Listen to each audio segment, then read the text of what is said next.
Get in, nerds. We are playing Victoria 3. So, we are in the midst of going after Pontianak. I got my army here already, so we'll just get started here. Now this... Right, I mismanaged Luang Prabang's Liberty Desire, so now they can desire to be more liberated. But their Liberty Desire is going down pretty fast, so I'm hoping it doesn't become a major issue. We are spending quite a bit, and we are in debt at present, but that shouldn't be too much of a problem. Now, did I set up development in Burma? I did not.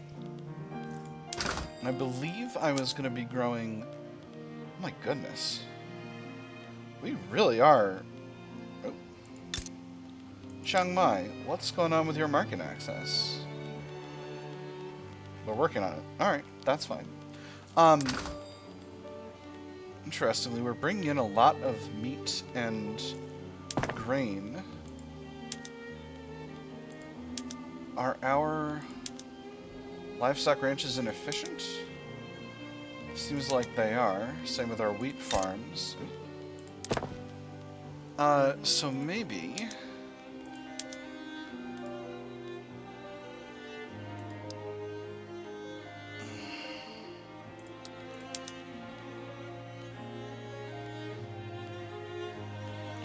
How's our fruit situation? Seems like fruit's probably pretty cheap. Yeah, fruit's very cheap. I could subvene exports. Or I could simply stop producing it in farms. I think I'm gonna do that. Oh, they're not more productive that way. Oh, yeah, they are. They're still having a tough time. Alright. Let's go ahead and increase... Hold on. Where are we with fertilizer? Because that's a real important question. In terms of how the farms are impacted. Fertilizer is a little bit expensive. So, let's increase the size of our farms that are at least productive.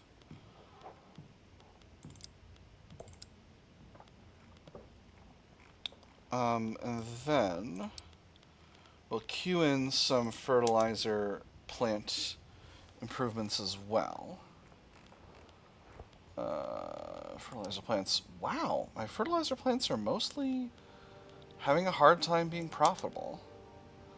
Which is a bit of a shock. Talk to me, Ontario. What's going on with you? It's the expensive iron. Alright. Well, iron we can definitely improve the supply of. Iron mines are mostly extremely... There's that war kicking off. Maybe they're not as productive as I'd hoped. Alright, time to press the button that crashes the game. Resources, iron mines. Alright, nothing else I can build in Canada. What about in my subject states? Yes, there is space for iron in my subject states. A little bit in Cambodia. A little bit in Tenasserim. Not a lot of labor available in these other states, so I'll leave them alone. Luang Prabang, same deal. Alright, that's the end of that war. Well, that was quick. Alright. Kutai, we will hand this off to you. There we go. That's that sorted. Now, Sambas and Sintang, I do want to annex, but so that I can incorporate them into Kutai, but I want to keep my... Ooh, that's a cool flag. But I want to make sure that my subject's Liberty Desire is going down, particularly Luang Prabang. Ooh, interesting. Australian mass immigration. That's exciting. And we're all puppets. Alright, yes, we're all puppets here. Alright, now I believe I was gonna... Okay, so... Maybe my answer here is I throw tariffs in. Is that right? I'm not sure that's right. Not for grain. Perhaps for meat. Ooh, pneumatic tools. Because I have plenty of livestock facilities that I could expand and make, and that could be productive and effective businesses if they could become profitable. Mechanized slaughterhouses. This requires it requires mechanized farming. About what? Oh, you got a rebellion. Well, that's okay. Oh, no, Italian leadership play. That's interesting. That's very interesting. So, let me see. I think I'm going to throw the power block statues at the bottom of the queue for now, just because anything else is more important than those. I'm going to do a trial run of a higher tariff on meat and see how that impacts my economy. I'm going to remove my export subvention on fertilizer as well. Hopefully that'll secure slightly more fertilizer in my market. Now I still need rubber expansions, and I think the other one was tea. Yeah, tea I still need some more of. Although not much more. Tea's actually quite affordable in my market. So let's focus on rubber. I believe these places produce rubber. I could be wrong. Haha. Mendeley. You have rubber available. Infrastructure, you've got plenty.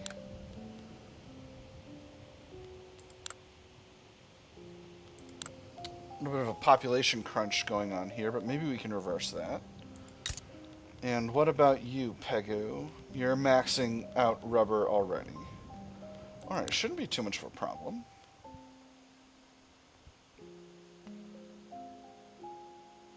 Declared bankruptcy. Oh, interesting.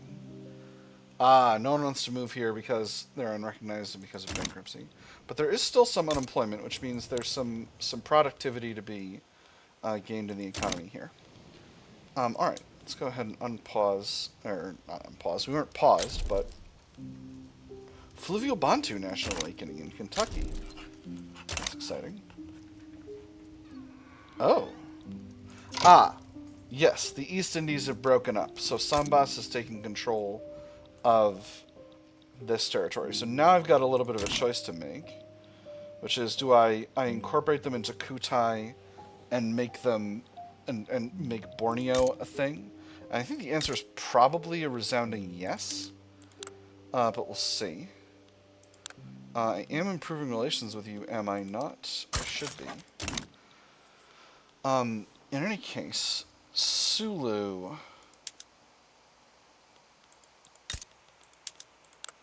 You're a French subject. Okay, so I can't take that territory, which is unfortunate. I'm gonna finish out the statues and let that go for a bit. I still could be producing more fabric in my own market. Let's see what options there are for that. Agriculture, cotton.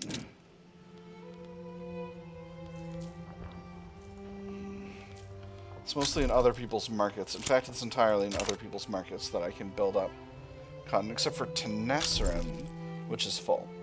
Yeah, a lot of these places, they're using all of their thing. Théophile Archimbault has died. That means I've got an agitator slot. So what was the thing I was trying to do with agitators? I don't rightly recall. My industrialists are still colonialist, which is weird, because I'm independent. That's quite curious. Not sure what to make of that. I have the ability to go back to monarchy, interestingly enough. Could have a king of Canada, but that would increase political strength of aristocrats, and I don't wish to do that. An event, by golly. Ah yes, the gigantic. Athanase Simard of the Petite Bourgeoisie has determined to sponsor the construction of a memorable ocean liner in the shipyards of Newfoundland. It'll be like nothing that has ever been seen before. We already got this event, and I think I said no. The majesty, the perfect reflection of the light against its 4 black funnels, was sufficient to itself. A number of us who enjoyed the crisp air were promenading about the deck. There was a sense of emptiness that comes over us at evening. A kid stood silent. We couldn't talk after that. The ship, the sunset, and the shameless dream of the future crystallized. People will talk about the luxury of the ship, extra prestige. We should make its construction more efficient, extra shipyards building throughput. We have no use for a maniac's delusions. Pissed off petite bourgeoisie.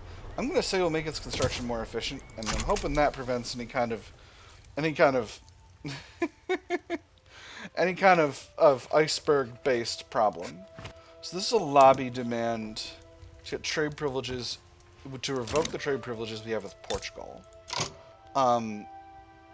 Yeah, that's this. Let's renegotiate. We'll cut the trade privileges. And instead, we'll give them just a little bit of money. Not much. I might be able to do even less with that. Yeah, there we go. They're very likely to say yes. Wonderful. Alright, so that should... Beautiful. That's going to make the Canadian-American Union very happy, which is going to make my politics a little easier. Ah, perfect. Now we have job creators rolling. Wonderful. We've almost got these power block statues basically finished out. Oil rush subsides. With the groundwork of the Saskatchewan oil industry complete, its appeal and promise is waning among those seeking to carve out their own fortune. The nature of these operations is that eventually a few people will hold all the cards. The industry lives on, but our hands are played. We were not among the few. But the oil will last forever. Reduce migration attraction. Increase oil industry employee mortality. Reduce oil industry employee standard of living. Increase oil industry employees. Increase oil extractors throughput. Or shuffle the expertise into manufacturing. Extra manufacturing throughput. You know I'm going to go with that second one. That's just a sensible answer to the situation. So, what else do we need?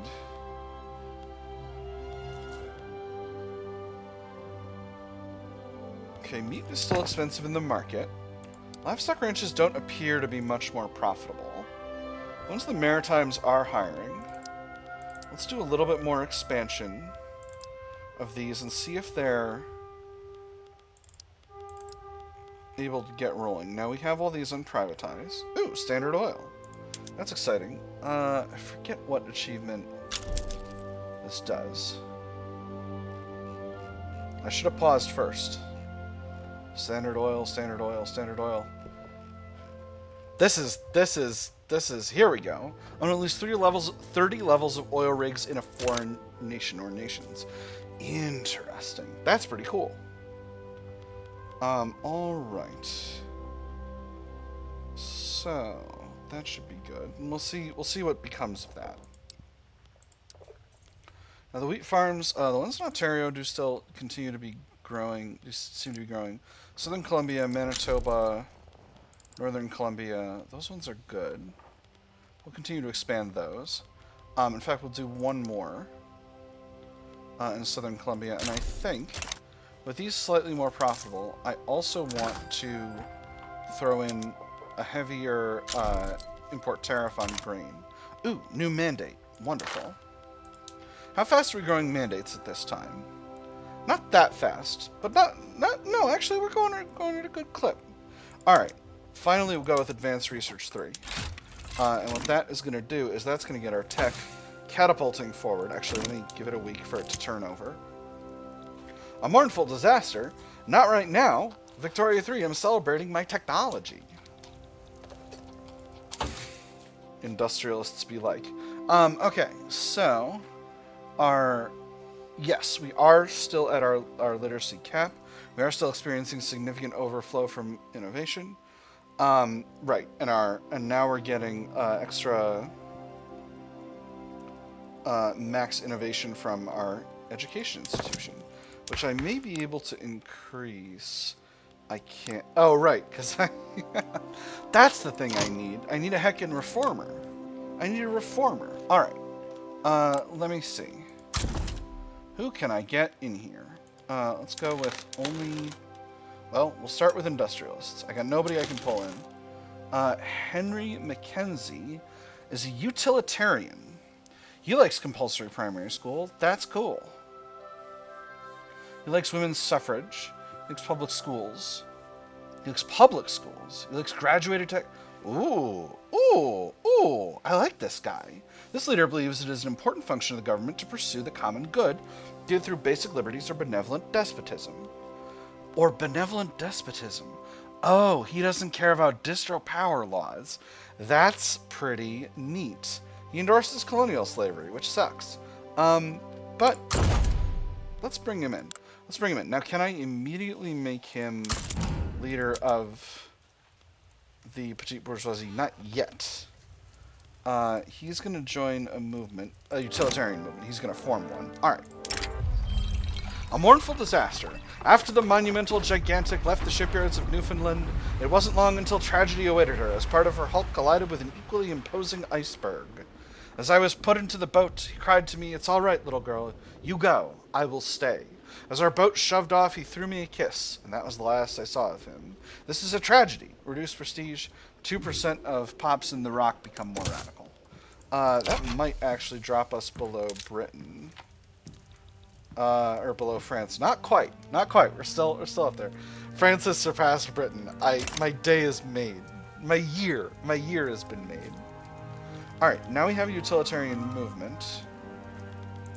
Let's see what's going on with that. No pressured interest groups yet. Can I bolster? I could, but not necessarily. I don't necessarily need to. Alright, so we'll use them to get the rights of women rolling. Because that's really important. So I can get more labor available. I've still got a very, very low amount of unemployment. So getting rights of women rolling is going to be useful for me. Okay.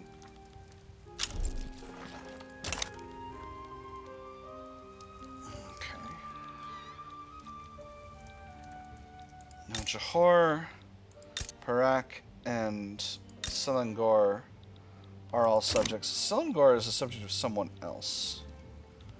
I could steal these bits of Bengal from Bengal. Is this... Okay, this is part of this territory. So incorporating that into Burma wouldn't necessarily be useful. Unless... Burma's primary culture is Burmese. What is this territory about ethnically? Primarily Bengali. Alright, not... Gangetic. The Ganges River. Got it. And Magadhan language as opposed to Burmese. Yeah, no,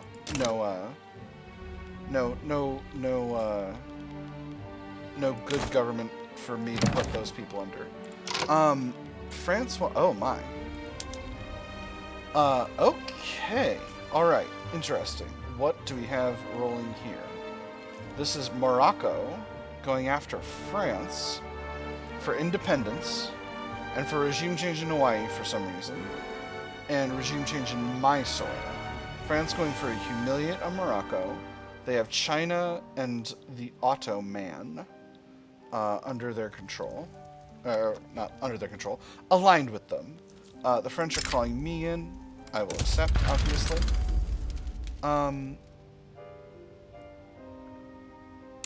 So... what do I want as my war goal? I could steal something from the Ottoman. Tripolitania would be a nice feather in the cap. Let's take a quick look at what we got. Transfer subject. Go for some of these Central European countries, but that's not necessarily... They have no access to my market, so that wouldn't be useful. Romania, Serbia, Tripolitania would. United Baltic provinces. Oh, right.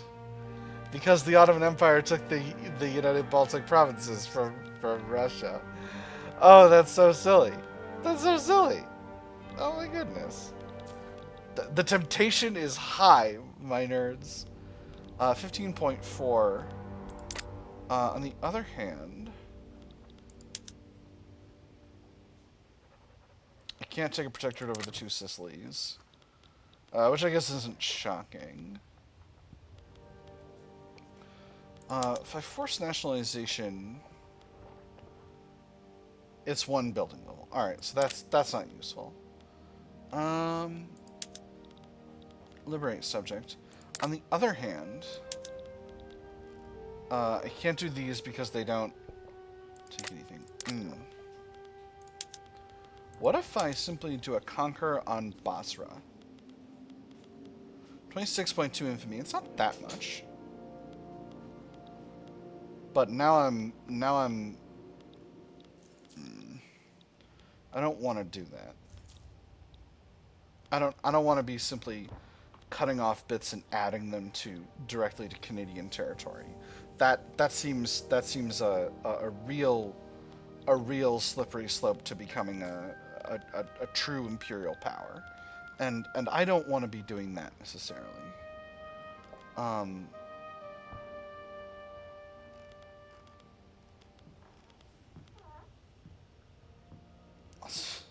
I have lots of conquer options for various subjects.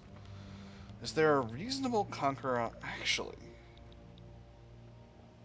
Hold on. Population of Yunnan is primarily Han. Okay, that's not I don't want to bring Yunnan into Burma. Although I have to say the temptation is high. I did want to go after Formosa a while ago. Do I still have the ability to do that?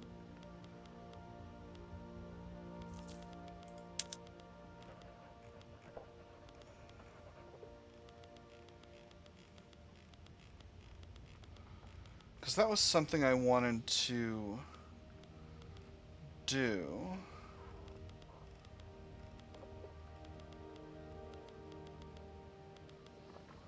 Conquer Formosa for Baroda. Curious. I think stealing the United Baltic provinces is looking more and more like my, like the play. Yeah, I think that's what we're going to do. Unless we go for Hanover. Ooh, unless we go for Hanover. Do I really want a subject right here in the middle of Europe, though? We're doing it. We're doing it. It's gonna be silly. Get the lads together. Alright. So, that means I'm gonna be going after the Ottoman. Tripolitania is not involved in this thing. Who else has got war goals? Okay. I think what this means is I get my major fleet, I station them here, I get one of my larger armies and I station them in France. I grab another large army, I station them on the border here in Burma to fight China, and then I think I leave my other armies where they are at present. Maybe I'll put the third army on the front here in Morocco. And cash flow's looking great. Cash flow's looking just fine. Ooh, I'm very pleased. Very pleased with this. 2 Sicilies damaging relations. So this is because I've made myself infamous. Now the question is, okay, cash flow is tough, but that's okay. That's okay. I'm fine. I'm doing fine. Investment pool, in fact, is growing in size significantly. So, wow, it really is. And it's using the entire construction pool. Well, you know what this means. It means I can increase the size of my construction sector. How do I have an uneven number of construction sectors? A misclick. Now, let's go up to 150. 2, 3, 4, 5, 6, 7, 8, and 10.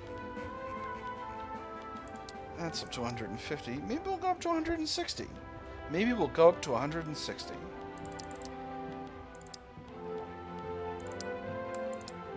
Nice. Alright.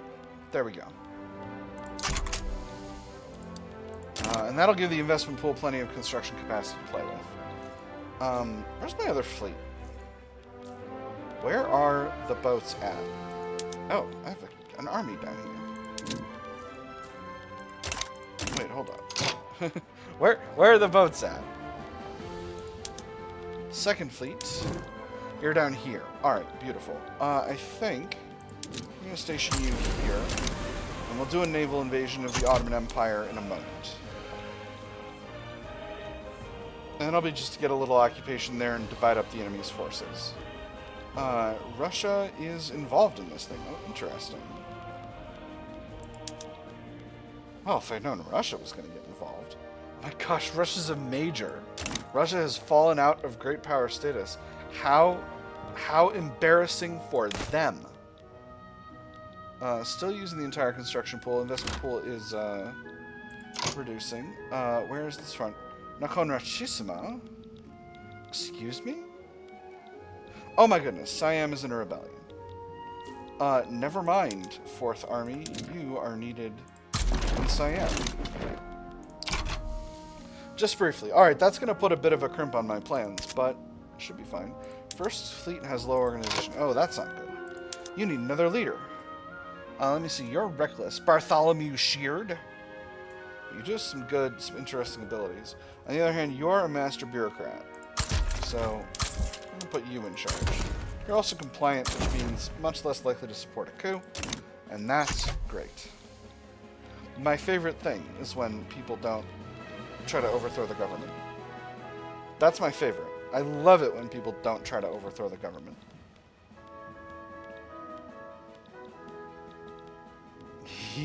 Yeah.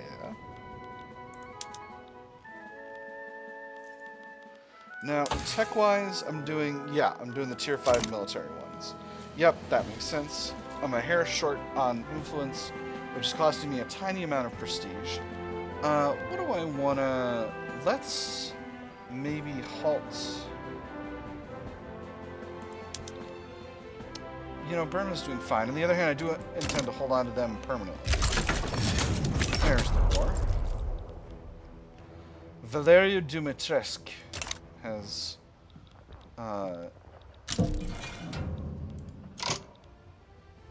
Really? Austria, how dare you? Well, I mean, that solves my influence problem. What is the capital of the United Baltic Provinces?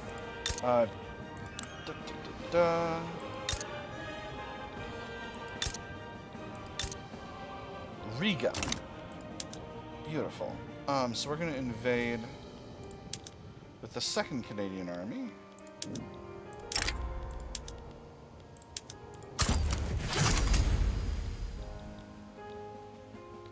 I do not anticipate any additional... Okay. Tripolitania has been brought into the war. So I'm going to send this army there probably after. How's it looking? We are moving forward on the China front, even into mountainous Yunnan, which is pretty cool. I'm delighted with that. Meanwhile, another country is going after France. This is a Hyderabadi uprising. You know, I kind of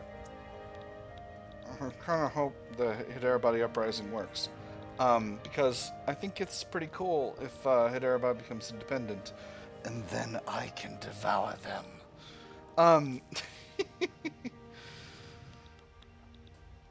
And by devour, I simply mean get involved in my, you know, in my business empire. Get them into my business empire. United States, who are you at war with? You're at war with Britain. Oh, interesting. Wonder why I'm not at war with Britain. Maybe I was. Maybe that was the war I got forcibly pieced out of at some point. Wow, gosh. Am I still... Hold on. I gotta look at my steel situation. I just realized I'm charging an export tariff on steel. which might be why my steel mills are not. Let's change that to an export subvention. We'll do export subvention for cars, although I don't think that's going to be an issue. There's the Siamese modernist revolt. Speaking of modernism and such like as that, how are you doing? Can't grant you leadership yet. The utilitarian movement is growing in power, but still not pressuring any interest groups. Alright, so this front is looking fine. This front is continuing to move forward. Beautiful. The Korea front is looking a little rough, but this army I can put in there when the time comes. Looks like the Tunisia front is handled. We've got a hold of the capital of the United Baltic Provinces now, so let's just do a quick double check here and make sure that United Baltic Provinces, this is Ottoman Empire. Oh, someone's trying to steal Bahrain.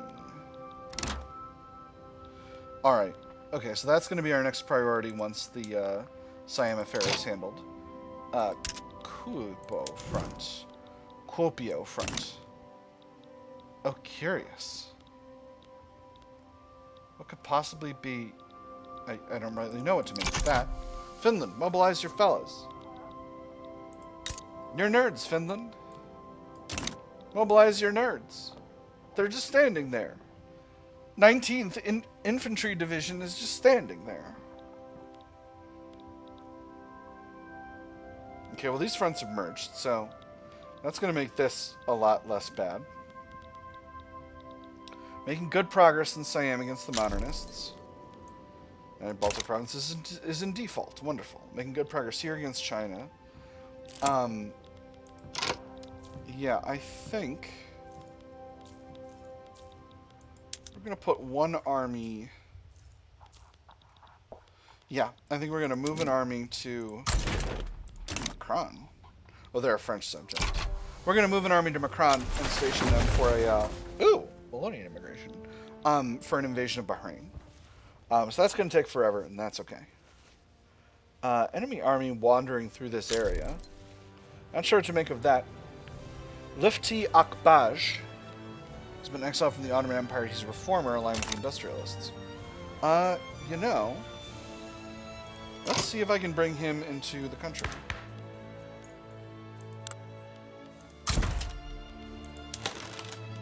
Nope. I've become less legitimate, interestingly. I've got Kaohsiung heading up my industrialists. I think it was this guy who changed. He's a market liberal now. Alright, do a promotion. Well, here we go. The petite bourgeoisie demand the promotion of Major General Sidney Macaulay, touting his history of loyal and effective service. He is a liberal, aligned with the petite bourgeoisie, and he's quite good. So many medals adorned his jacket that one could scarcely see the fabric beneath, but it was not yet enough. Chest puffed out with pride, the general smiled as he imagined the look on the seneschal's face when the lieutenant general learned of his imminent ascension. Their rivalry was legendary among the officers. At last he would have his due. Sidney Macaulay has earned it. He's promoted to lieutenant general, and the petite bourgeoisie become happier. Or the petite bourgeoisie will not force our hand. He loses popularity and they become unhappy. I'm going to go with the first one. I think it's just fine to make them a little happier. And a little stronger. Reduced loan interest rate could only be good for the nation. Is a thing that is true in Victoria 3. Not necessarily something I would agree with categorically when we're talking about reality, but generally speaking, when I say a thing in Victoria 3, I'm talking about in Victoria 3. Well, that's not necessarily true. But this thing is definitely a Victoria 3. There are definitely reasons to not always have as low as possible an interest rate as you can. This is fiscal policy. It is not a universal, all places, all times good to have low interest rates. All right, or as low an interest rate as possible. Generally speaking, having interest rates be low is it's generally a good thing if possible, but it is not it doesn't mean that always having as low an interest rate as you can manage is the right call. That's what I'm saying. Alright, so, this army seems to be doing quite well. Our occupation of the United Baltic Provinces continues. Oh, cripes. I'm invading the wrong place. Hold on. You need to be invading Bahrain. Whew! Glad I caught that. That could have been embarrassing. Haha! Call it a feint. 8th Army is having attrition because of bad supply. That's okay.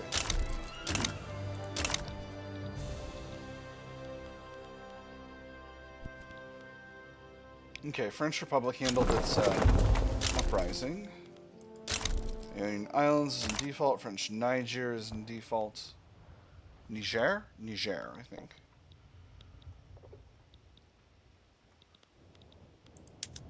They are still making good progress against Russia.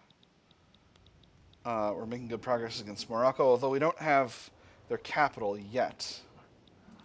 This army is over here, which is interesting. There's the Siamese Modernist revolt sorted out. We're making good progress in this invasion here. So let's grab this army and move them over to the Korea front. That'll help advance that front. And how are things going in Bahrain? Bahrain is sorted. So now we'll go for the Ottomans.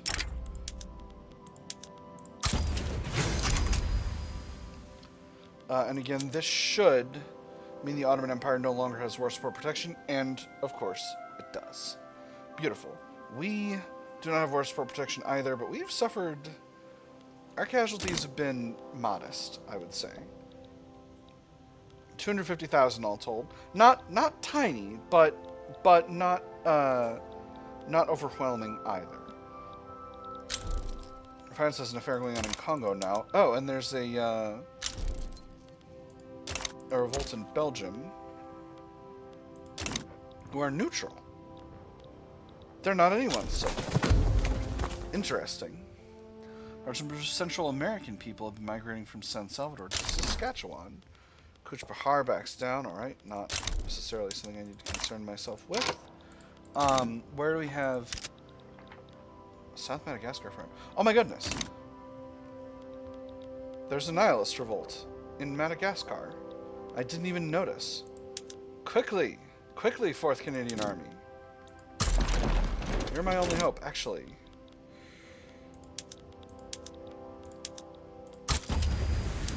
I cancel the Bahar landings. The Basra landings. I need, as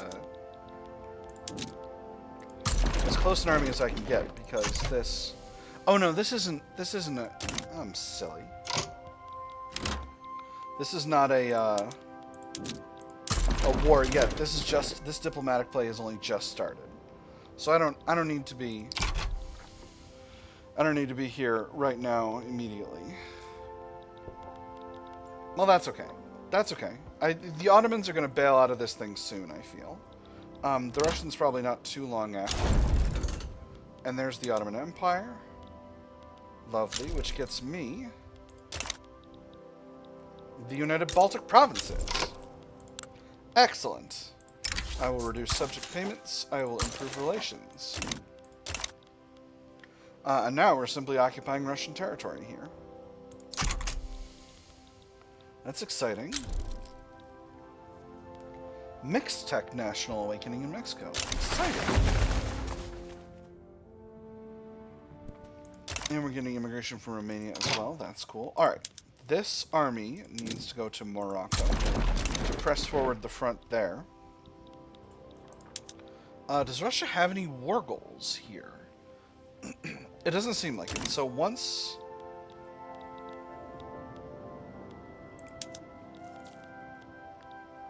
Okay, I'm hoping the Second Army... Alright, there's China bailing out of the war.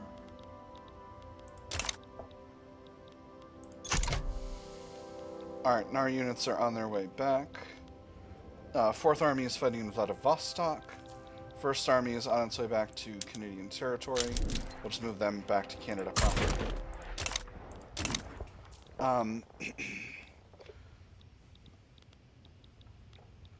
And the Morocco front is handled. So 3rd Canadian Army, we will move... You know, we'll bring them home. We'll bring them home. I don't need any additional chicanery. All right. Well, what can we do in the United Baltic Provinces? I didn't even know Austria was in this war. Austria, my lads, my friends.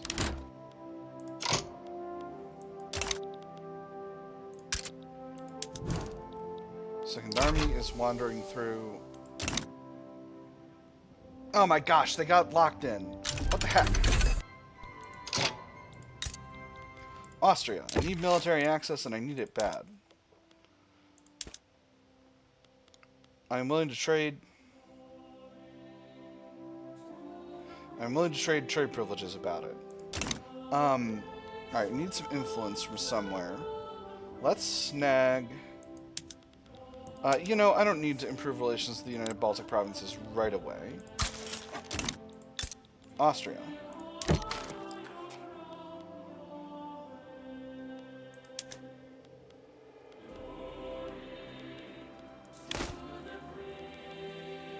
Where's military access?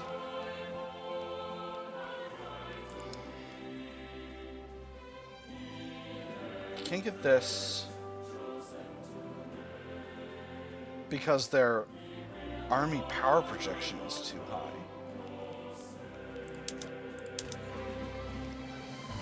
Defensive pact, they might say yes.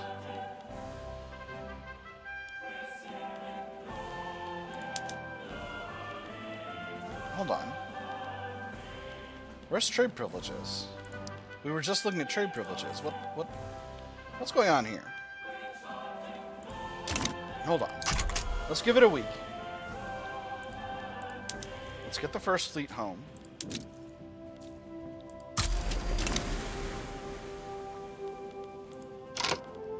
Alright, now, Austria. We still want trade privileges. Defensive pact. Okay, they're not super into that. What if they gave me investment rights? I can't send because I don't have the influence.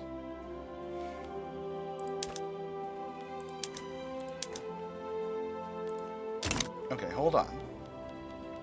But what if I stopped improving relations with Sambas?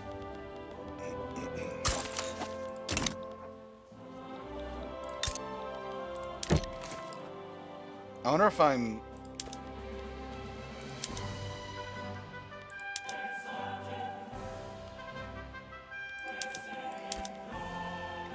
And what if I give you cash instead of...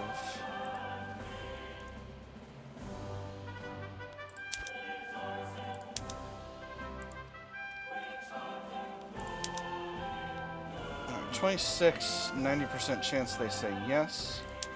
Let's just throw a little bit more money in there.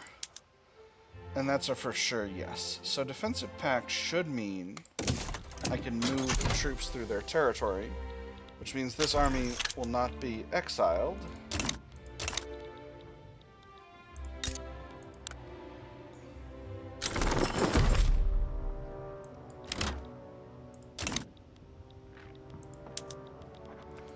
I need a separate pact with Hungary. That's what's happening. Alright. So... No, I don't. I should... This is annoying. Alright. Instead... we'll move all of these to the Third Army.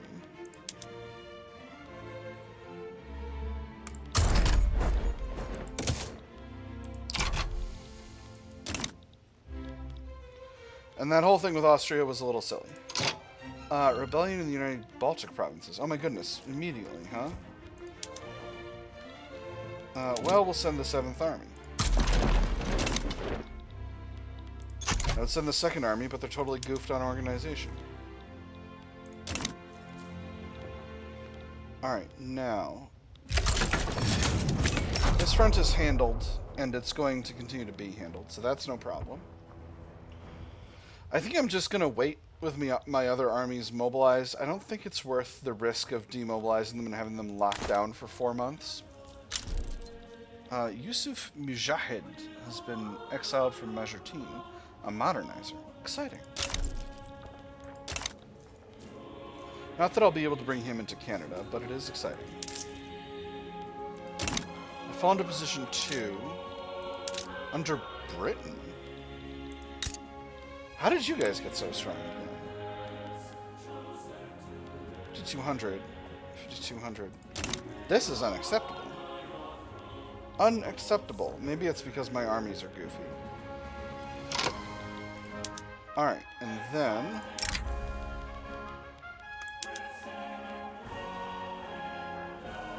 we'll split the formations.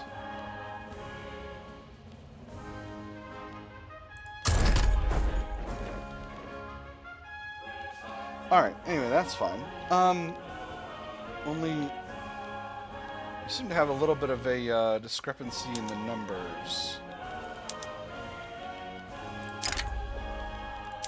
So... we'll put...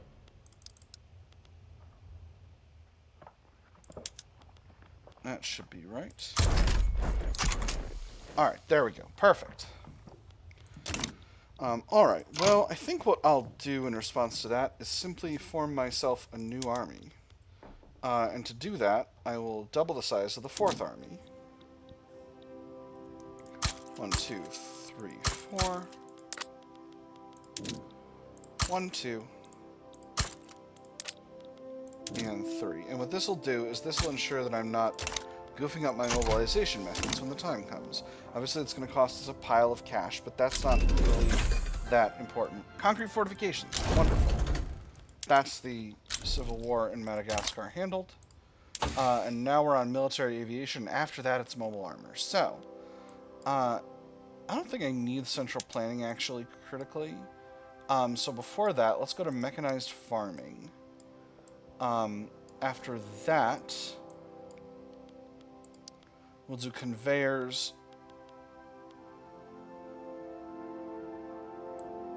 We'll finish out the tier 4 industrials, I think. And then there's got to be some things in society that I want. I already have feminism. Yeah, we'll grab international exchange standards and then central planning. Alright, perfect. Beautiful. How is the investment pool? The investment pool is still running clean. Very good force comparison here. Not too worried about that whatsoever. Utilitarian movement is growing, but the only group they are pressuring is the intelligentsia, which is a shame.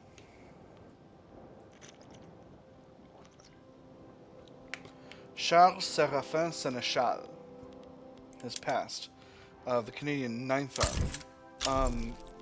Let's get another leader in here. We got 3 industrialists, fellas. This guy's a charismatic offensive planner and a market liberal. You're hired.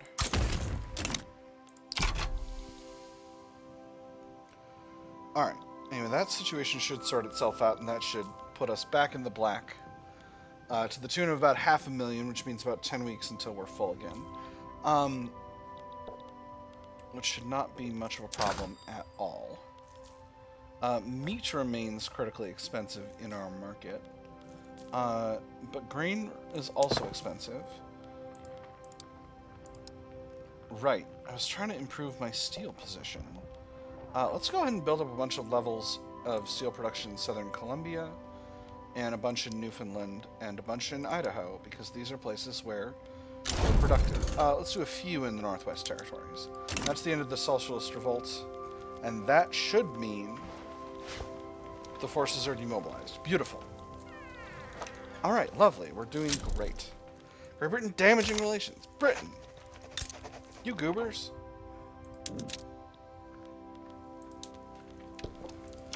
Oh boy, there's a lot going on.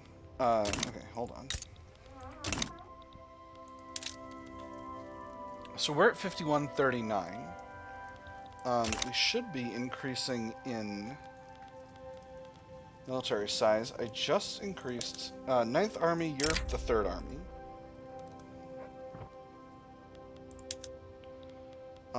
Oh, 4th Army. You're the one that's going to get split in half. But in a second. Right. I have a petition from the industrialists. Representing his constituents in the industrialists, Marc-Pascal Cauchon has issued a formal petition to the Canadian government to pass free trade. One last matter for the day, sir. Members of your constituency arrived this morning. They're asking rather loudly and insistently if you would meet with them about new legislation. Well, is that it? Goodness, you seem as if you've seen a ghost. I'm sure I can spare the last hours of the light for them, can't I? I believe so, sir. They were not taking no for an answer. We'll see what we can do. Free trade, offer them oligarchy as a compromise. That doesn't seem like a good call. Or they must understand. I'm going to say they must understand the present situation does not allow for this. I have other stuff on my agenda. They're perfectly happy, so I don't think they're going to try to rock the boat. I still can't give this guy leadership. What I could do... I am building a ton of steel mills right now.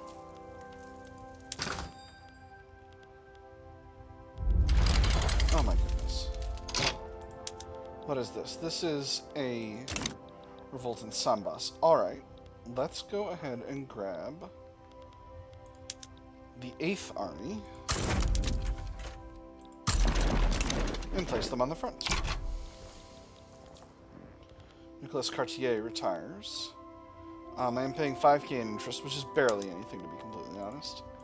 I should be able to finish out all of these steel mills with no problems. And then I'll stop building just for a bit, because construction really is getting expensive.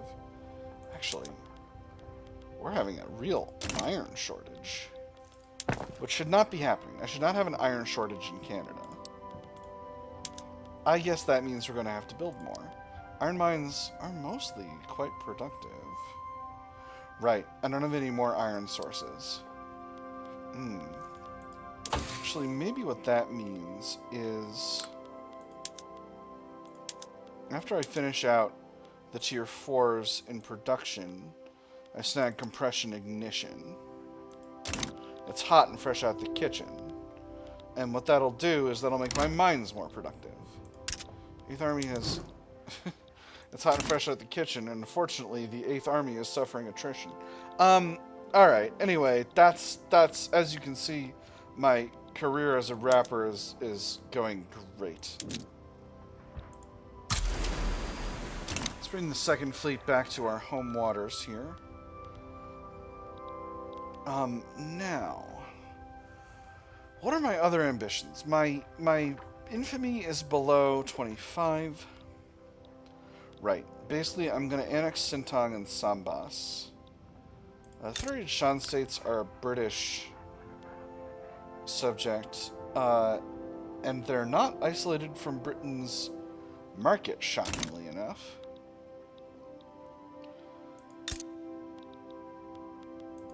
Now, Luang Prabang is Lao, ethnically. Chiang Mai is Thai and Shan. Siam is just Thai. Chiang Mai consists primarily of Thai people. Shan people are also present. But they share Thai. What's Siam's... Siam's on subject to it. Okay, so that shouldn't be a problem. So if I incorporate Chiang Mai into Siam, that wouldn't be a problem. Now, Champasak is ethnically Lao. Interesting, as is Luang Prabang. So, let me take a quick look at their governments, and maybe the answer is I'm thinking about forming Lao by taking these states. So Luang Prabang is a universal suffrage monarchy. That's not bad. That's not bad at all. Do debt, slavery, and guild system. Those aren't ideal. Now what about Champasak? Autocratic monarchy. They're working on agrarianism. Yeah, Luang Prabang is definitely the preferred candidate government. So I do think, yeah, I'll annex those territories. I'll annex Chiang Mai. We're going to do a wave of annexations of our subjects, and this isn't. And this is just to consolidate and make our countries stronger, and to ensure people's rights. At the same time, we're going to take Vietnamese Tran Ninh. I don't necessarily desire overlordship over Dai Nam. If I hit a conquer CB, 45% chance they say yes. Only Portugal steps in to stop me. Let's hit the button. 45% is quite good.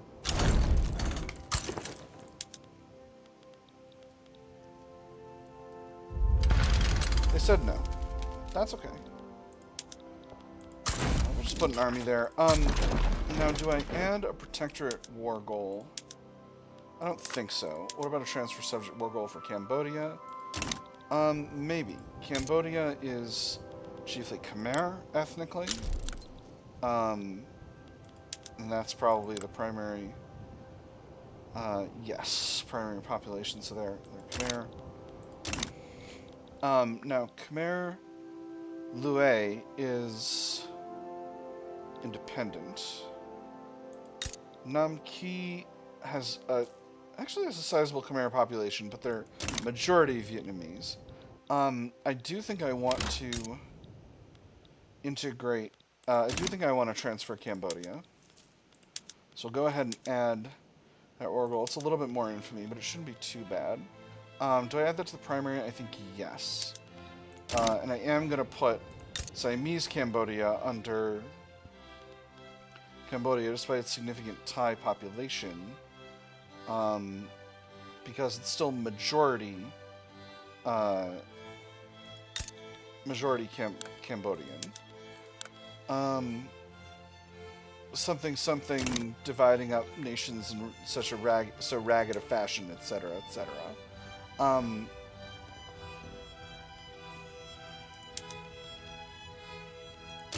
France is dealing with a wave of internal rebellions, which, you know, honestly, you do you, France.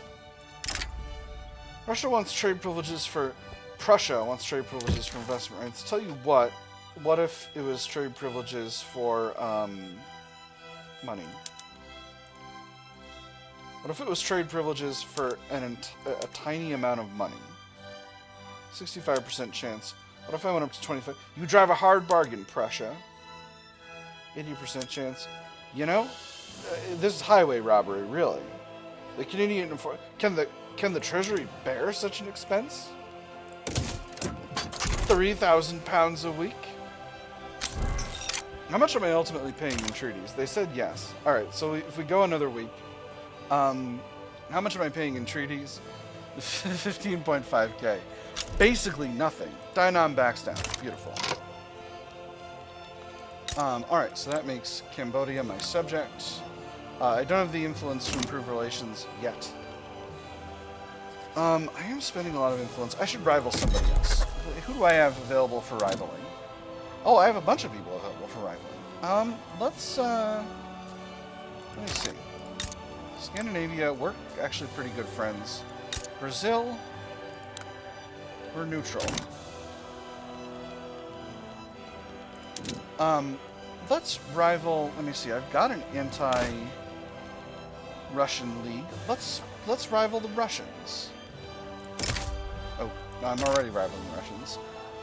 Let's rival the Ottomans. And you know, maybe where is China in the scale of things? China is antagonistic towards us. Let's rival China. Let's rival China. Actually, no. I'm not going to rival China just yet. You see what I need to do. Okay. Lao, I will simply hand off to Luang Prabang.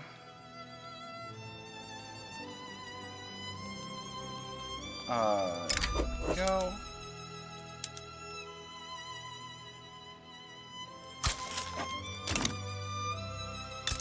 Cambodia, we will improve relations with.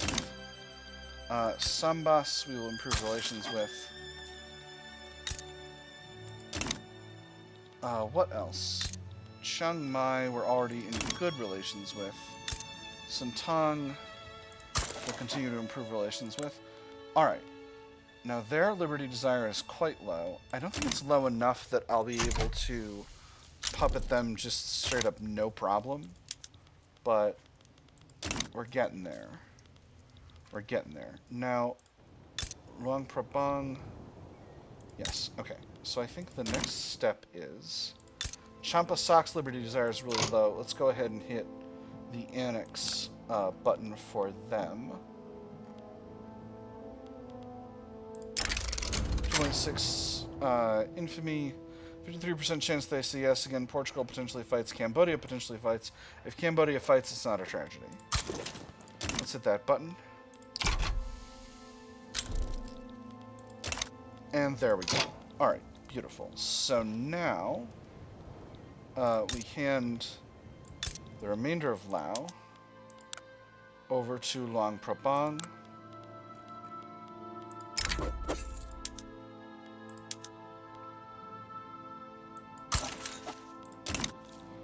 Once again, and I want to seize that state from... Actually, I think I should be able to grant them Lao directly. Yeah, Siamese Lao. So that increases liberty desire of Siam by a little bit, but that shouldn't be too problematic. And now Luang Prabang is an entire state that has a pretty substantial Lao population. Now, Cambodia... liberty desire is actually going up, mostly from the recent annexation. But if I grant them Siamese Cambodia, that is going to spike Siam's liberty desire by quite a bit. But it's worth. Alright, they are still going up. That shouldn't be too much of a problem. And Siam is going down. So let's hope we can keep that rolling. And we'll be good to go.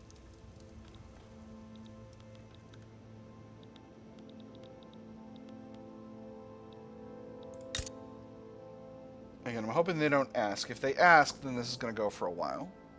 Now you can see here I have a timed modifier here. This is because I annexed a subject. It might be better to simply bite the bullet and go for a mass annexation all at once, but I think you can tolerate a few annexations at a time without having a problem. Let's just take a broad look at how the subjects are doing. Everyone's basically, again, Cambodia is going up, but I can get Cambodia going down by improving relations and reducing my infamy, both of which are just going to happen naturally over time. If I don't do anything, because I'm currently improving relations with Cambodia. What else? This is Cambodia. No one else seems particularly in a situation, again, except for Siam. United Baltic Provinces is increasing in liberty desire, however. Let's go ahead and start improving relations with them as well. This is 0.9, so that's actually going to be handled in a year because of infamy, but it sure would be nice to have better relations as well. Now this is an uprising in Luang Prabang against the government. Let's go ahead and bring the 8th Army back to deal with it.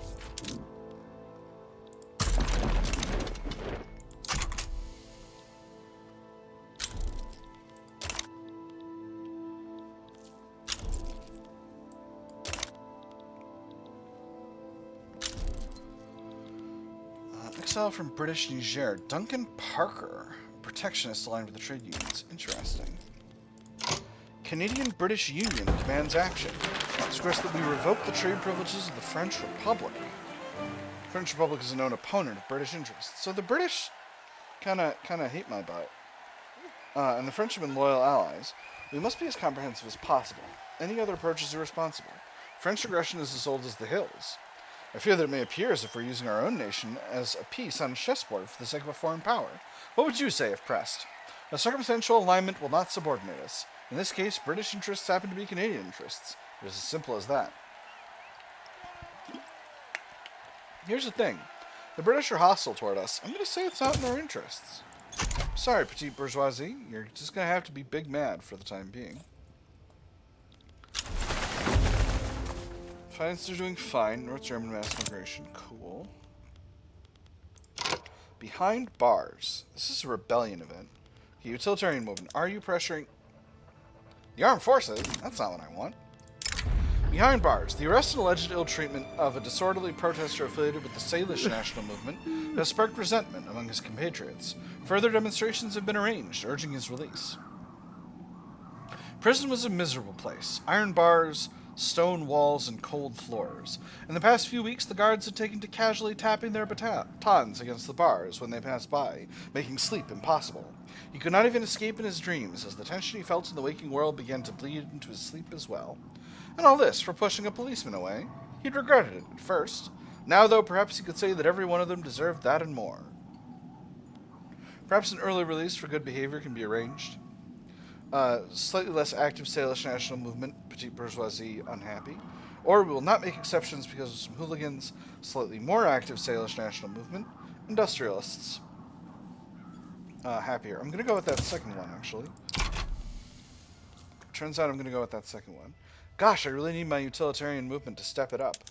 They are continuing to increase in relevance. Expected to change to 12%. If I could just get to a point of them being a little bit stronger.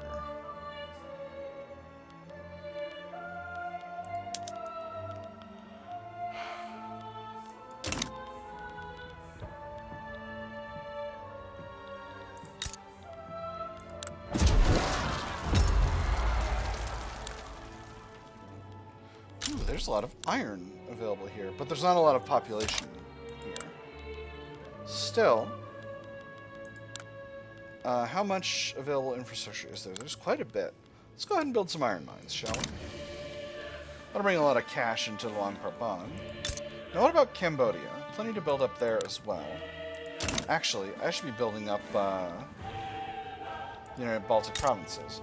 What have you got resources-wise? Well, you've got livestock ranches and wheat farms.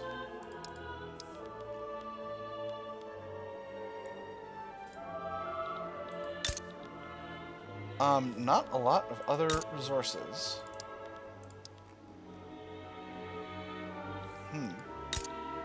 Tough gig. Some logging available. Here we go. And I'm mostly just doing this to help integrate our economies. Now, we've got power plants built in these areas. We don't have power block statues, but I can't build those in the subjects, so that's kind of academic. There's a question. Alright, let's get the Civil War started. What is this? This is a radical revolt. I don't know why the radicals are revolting. Bong is a great setup. Industrial barriers. Factories in Idaho have been reported to be placing Paiute people into roles with incredibly poor working conditions owing to their status as second-class citizens in Canada. Great Basin Indian, language Numic. I know. Us businessmen have a reputation for only caring about the bottom line. That may be true for some, but the way I see it, any venture must be built upon a strong foundation of values. The Paiute people don't understand those values. How could they? Those are our values. As unequal treatment cannot stand, saltier and weaker petite bourgeoisie, stronger cultural majority movement pop attraction, or they're lucky to be given any job at all. -2 standard of living for Paiute people. 2% of Paiute pops in Canada become more radical. 5% in Idaho specifically become more radical. And reduced cultural majority movement pop attraction. Now, I'm sorry to be mercenary about this. How many people are we talking about here? 229k. Alright, well, sorry, petite bourgeoisie. This unequal treatment cannot stand. It's your fault for liking the British, if you think about it. If you think about it, it's really your fault for liking the British. You shouldn't have been a pro-country lobby for a country that hates my guts. Yeah, jerks. Yeah, jerks. Yeah, goobers. Oh my gosh, Britain's in a forever war with the United States. That's so funny. Oh my goodness. Oh my goodness. And they can't get anything because they put war goals on all the amateur hour over there, United States. Truly.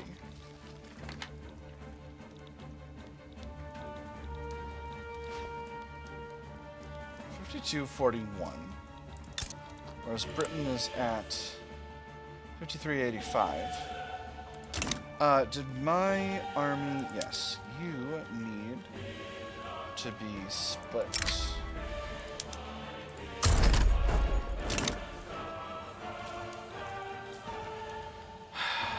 Now, I think perhaps the second army...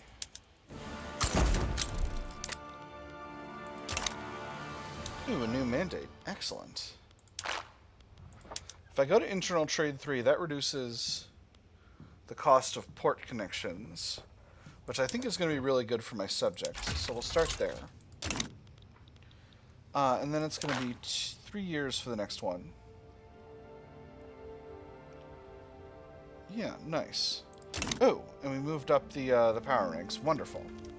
In order to cement our position at the top of the queue, I think we're going to increase the size of the 2nd Canadian Army to equal to that of the 1st. So an 80-60-10 army.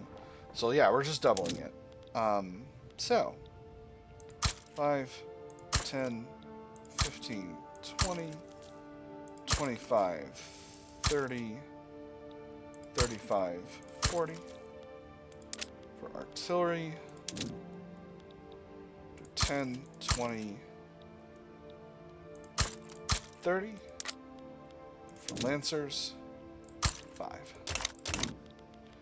That should be good. Obviously, again, it's a pile of cash, but it'll be worth it. Khmu National Awakening. Interesting.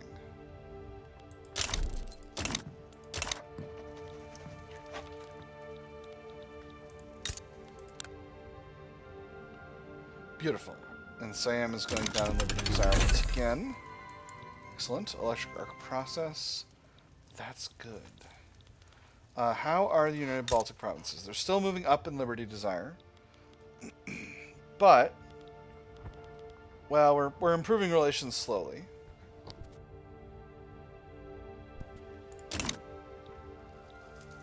Handling a lot of diplomacy.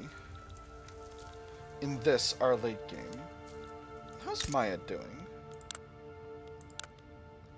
Presidential oligarchy. Couldn't, an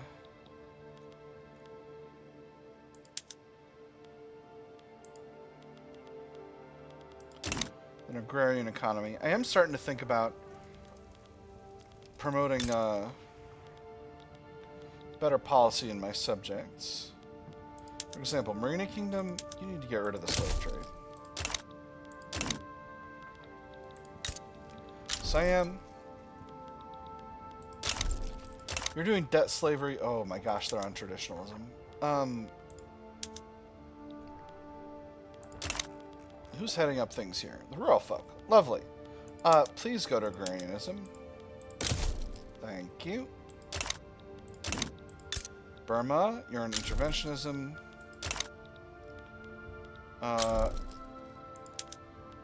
Ban slavery, please. Kotai. Ban slavery, please.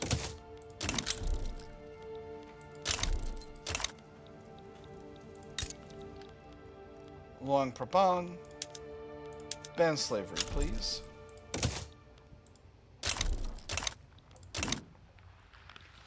Now, what about my territories in India?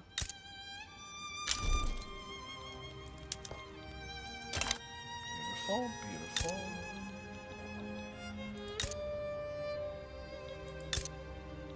Okay, we're not doing too bad here. We got some areas where there is slavery not banned. So let's get rolling with that.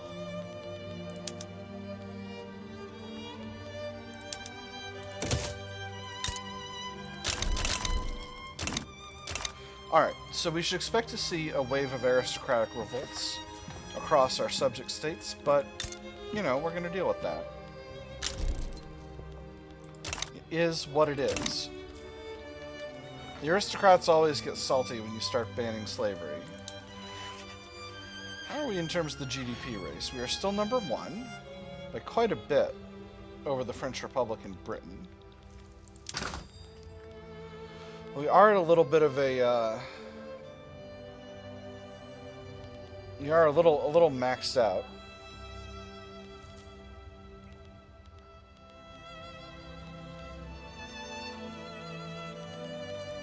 Could increase the size of the food industries.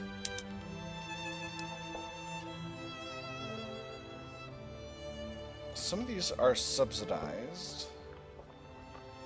Which ones? Is it the ones in Alberta? How do I tell? Where's the icon? It's this one.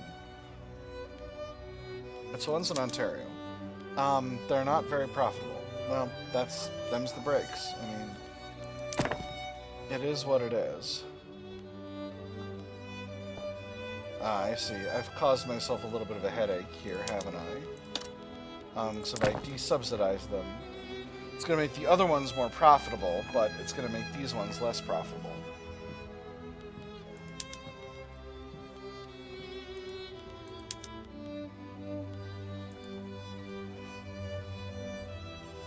No, they're still doing basically okay.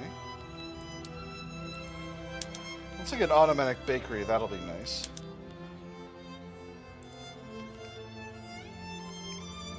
Do I have... Oh my goodness. Please tell me I've got steam turbine. I have got steam turbine. Oh, I need NCO incorporation for my barracks and my conscription centers. Wonderful. I think I'm going to... Let's go to automatic power looms for our textile industry. Let's pass a week, and then we'll see...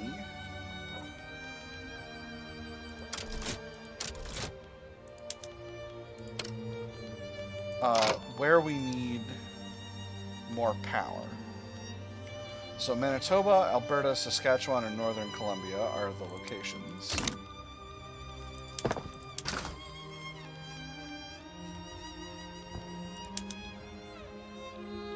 Alright, Alberta we definitely need more by a lot. Let's do 9 levels.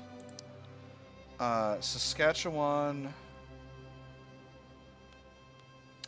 yeah, we need about 10 levels. Ontario, oh my goodness, we need 20 levels. And Northern Columbia, we could use about 5 levels. And then, unrelated in the Maritimes, we need about 10 levels of power plants. And then we'll build a few in Sintang, Sambas, North Borneo. Where else? Everyone else is looking basically okay.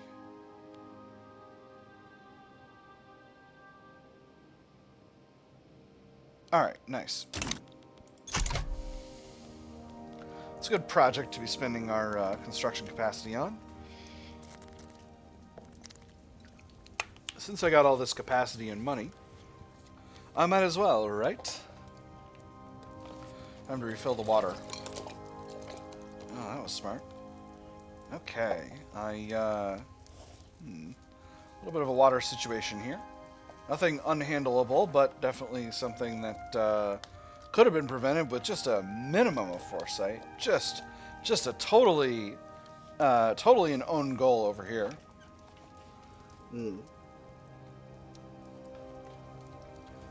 That's a safety for the Americans in the audience. Let me see. It's insufficient construction pool for investment. Well, now you're yanking my chain.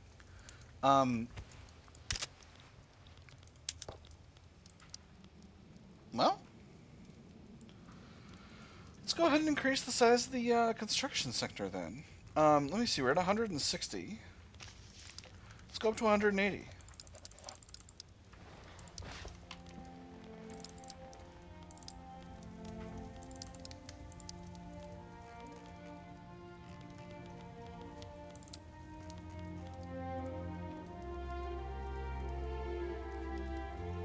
Lovely. Obviously, that's going to be a little goofy for our finances, but hey, the investment pool needs the construction, and we're happy to oblige. All right, so actually, I see the private sector building food industries, which means removing that subsidy really did rebalance the food industries. We have non-machine steel tools being made in Alaska. Everywhere else is looking good on the machine steel thing.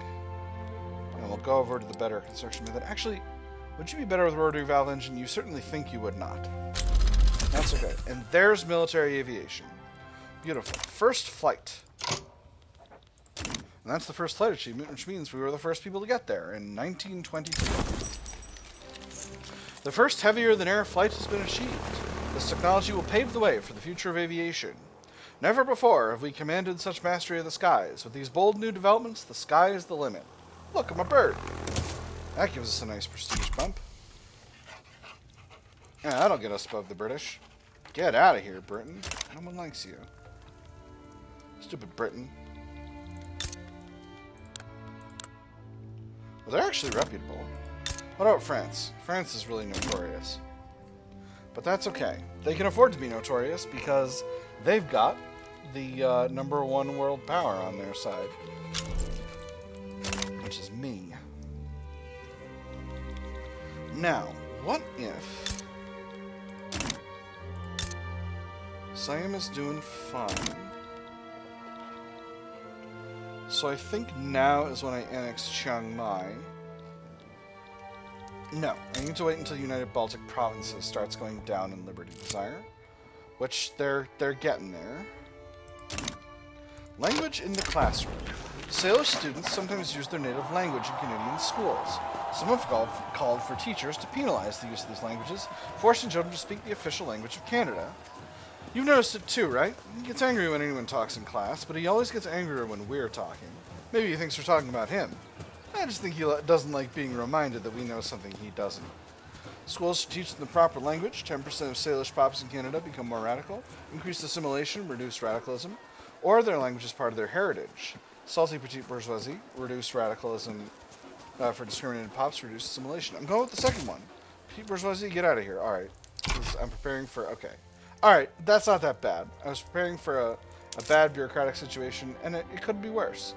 I need more construction capacity, taxation capacity in a lot of areas, actually. Wow, we have really ballooned in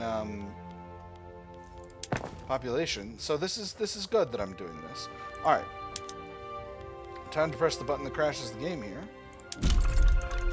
That's not bad at all. All right, so we'll sort by taxation capacity. In Ontario, we need 13 levels. The Maritimes, we need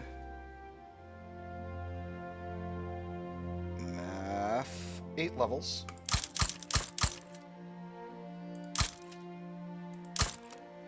Alberta, we need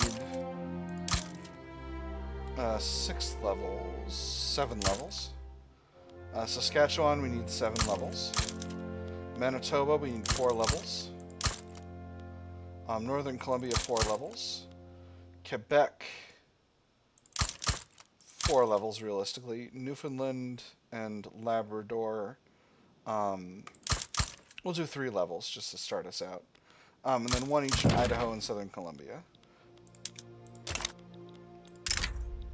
Peru. You like trade privileges for investment rights? Let's negotiate. What if instead of trade privileges, I gave you nothing?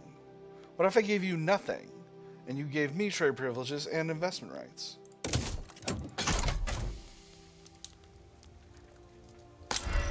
Perfect. I nailed it.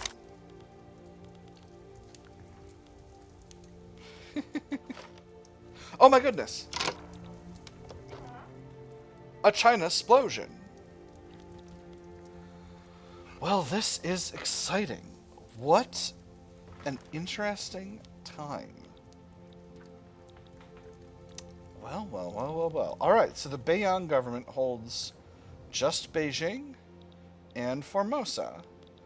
We got a Shandong clique here, a Zhili clique here, a very large... We get a lot of snaky cliques this time. A Shanxi clique up here, Sichuan clique here, a really small Guizhou clique. Guangdong and Guangxi clique, just kind of sharing the southern areas. Guangdong clique preventing Guangxi clique from going to the beach. And then right in the dead center here around... I was thinking around Chongqing, but it's actually a little east of there. We have a Hunan clique as well. We have Xibei up in the northwest, and then the Xinjiang clique with a big wiener shaped like Gansu province extending into Xibei. So, we got some real border going here. Let's see what... Well, I'm very interested in this situation now, so let's go ahead and get that interest declared. I think I'll leave off my Congo interest to have an interest in northern China as well. Ooh, I'm so full of interest. This is exciting. These are exciting times.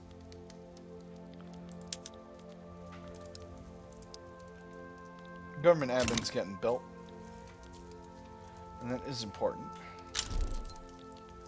I'm not going to have central planning anytime soon, so this is probably for the best that I'm increasing my taxation capacity.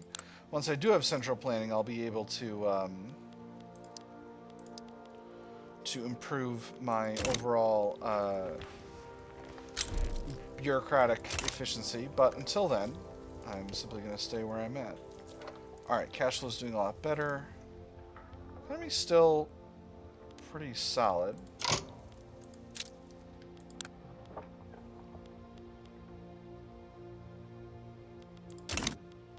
Part of my GDP is owned by the French. Hey, France. Let's talk a little bit.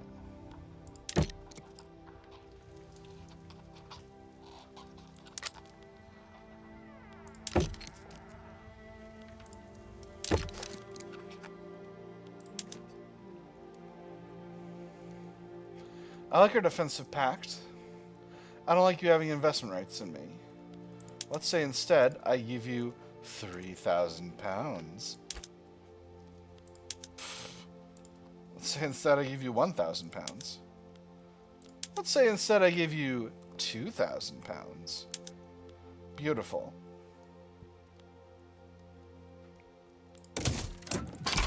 Yes. Yes. Haha, yes. Alright, excellent. So now I can simply nationalize any French buildings I wish. So let's head to the building registry. So what do I want to prioritize?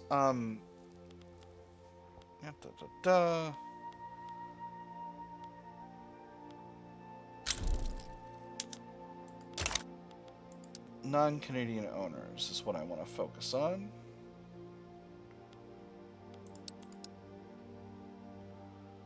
I see. So Schneider, etc. owns a lot of my weapons industry. That's fine. Those things are not exactly profitable to begin with.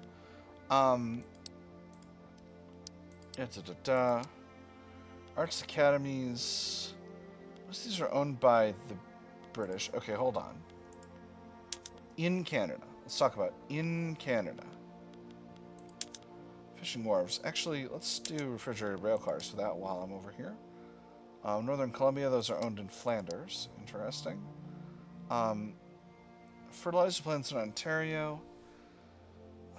Could be more profitable. Coal mines. Dolphus-Meag, etc.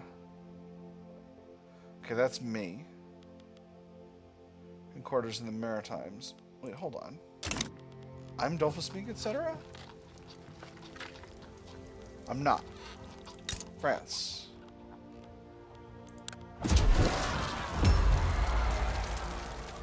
I know there's a way to look at a country's... Okay, here we go. Dolphins be considered, that's France. Alright, so, back to the building industry. You own a ton of my coal mines. Oh.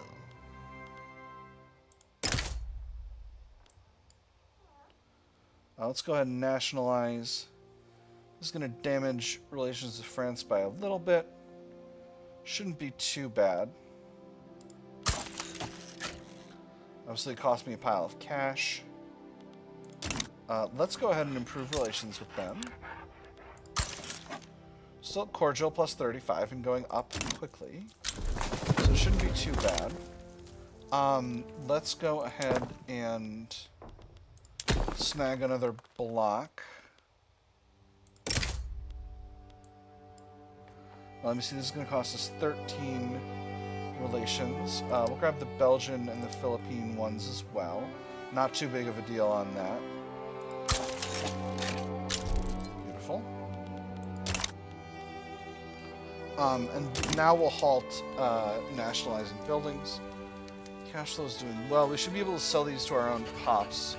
I don't think any other country has investment rights in us.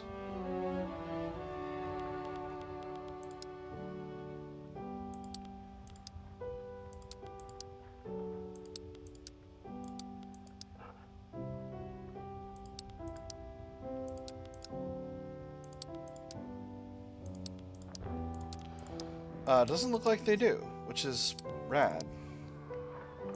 I don't know why we've got line items here for the Great Britain and the Bayonne government, but we do.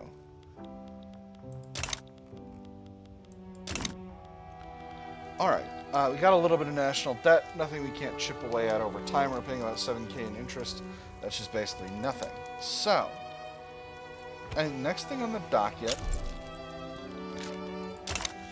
Right, I still need to handle things with the Baltic provinces. They are going down in Liberty Desire, which is good.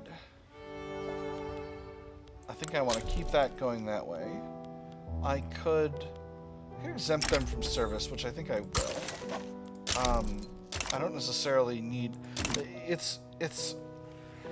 They do give me a convenient front with Russia, but on the other hand, I don't necessarily need to have them. I don't necessarily like. I'm not necessarily going to be fighting Russia a bunch. It's not that much. It's not that much of a big deal if I do. Now let me look at my subject list here. We're still basically looking okay. I want to get a little bit more of a buffer with Siam and with the United Baltic Provinces before I go ahead and annex another one of my subjects. Well, actually, if I do Chiang Mai right now, that'll be a... I'll be able to hand that territory off to Siam, and that'll be fine. So, you're very low in Liberty Desire. If I hit the Annex button...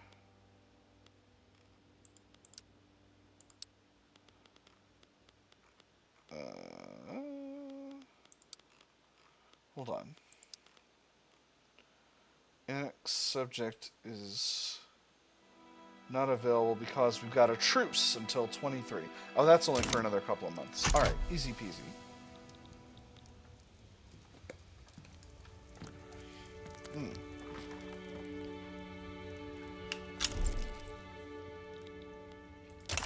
Bayonne government improving relations. Exciting. How long have we been going here? Oh, only an hour and a half. I probably should end, but I do want to go a little longer.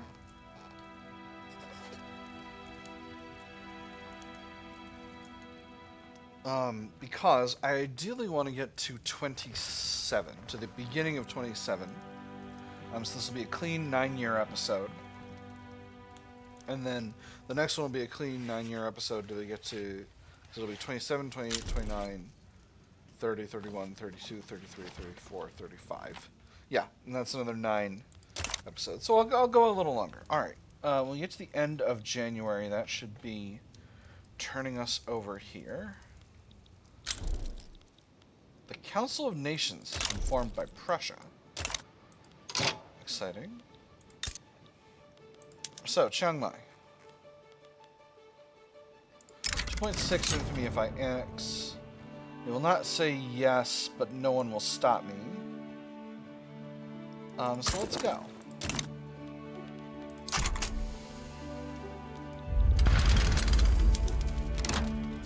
We'll go ahead and send the 10th Army to handle it. And after that, we'll move that territory into Siam. Now, Tenasserim.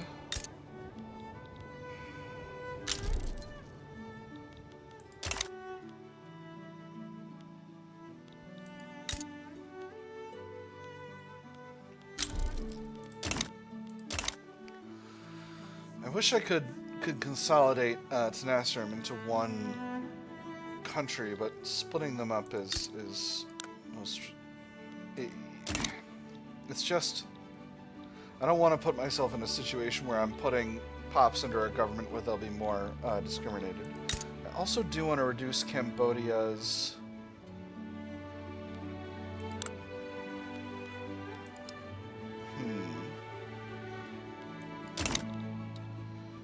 I wanted to make Cambodia a puppet state, but I think that's not going to be in the cards because I'm doing an annexation right now.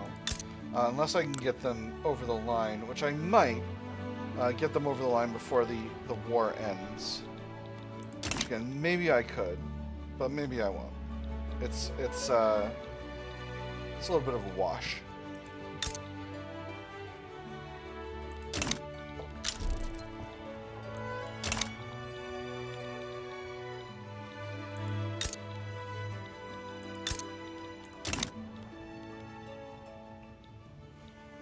Kind of want to take the Yunnan click just to fully isolate the Federated Shan states so that they'll break away from Britain, which would be very funny. Pagan Xiao, exiled from Burma. Okay. And I think after this, I really, really need to chill because I'm creating a... Oh my goodness. We got a revolt in Sambas as well. You know, I love the idea of doing a bunch of just like getting all my annexations quite knocked out and finished really quickly, but I think it's not something that's really realistic. All right, so missions in France are still good.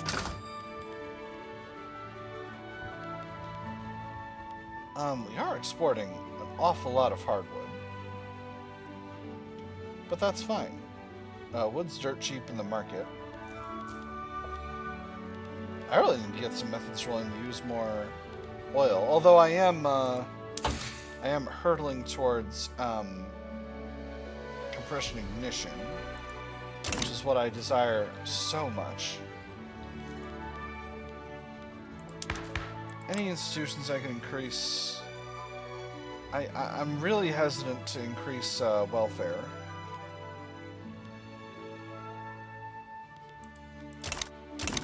Maybe I'll bring it up to 4. We'll see. How much am I paying in welfare benefits? It's probably not much.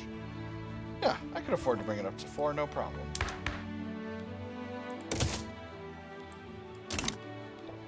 It'll hopefully give us a little bit of a spike in standard of living.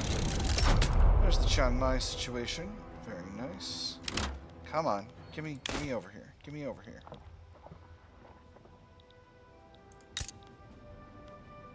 What? Why did Cambodia's liberty desire spike? That's so curious. Not sure what to make of that. Anyway, this war is about to be sorted out. Oh, I wonder if it was just all my subjects in the same area spiked because of the annexation play. I know they talked for a while about doing a change where if one of your subjects' prestige was low enough, I wouldn't... Oh my gosh, was it all my subjects? Bananas. Now, get out of here.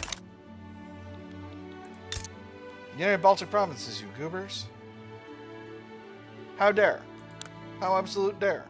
Right, well, there's malaria prevention. That doesn't really help me. I'm going to sacrifice a little bit of tech spread for knowledge sharing and get their liberty desire going downward. Now, what is my... Do I have a tech spreading... Okay, in production No, I do. I have automatic bottle blowers spreading. Society, I have central planning spreading. So I am still benefiting significantly from tech spread. In every category except for military. Which makes sense. Peasant revolt in Jambi.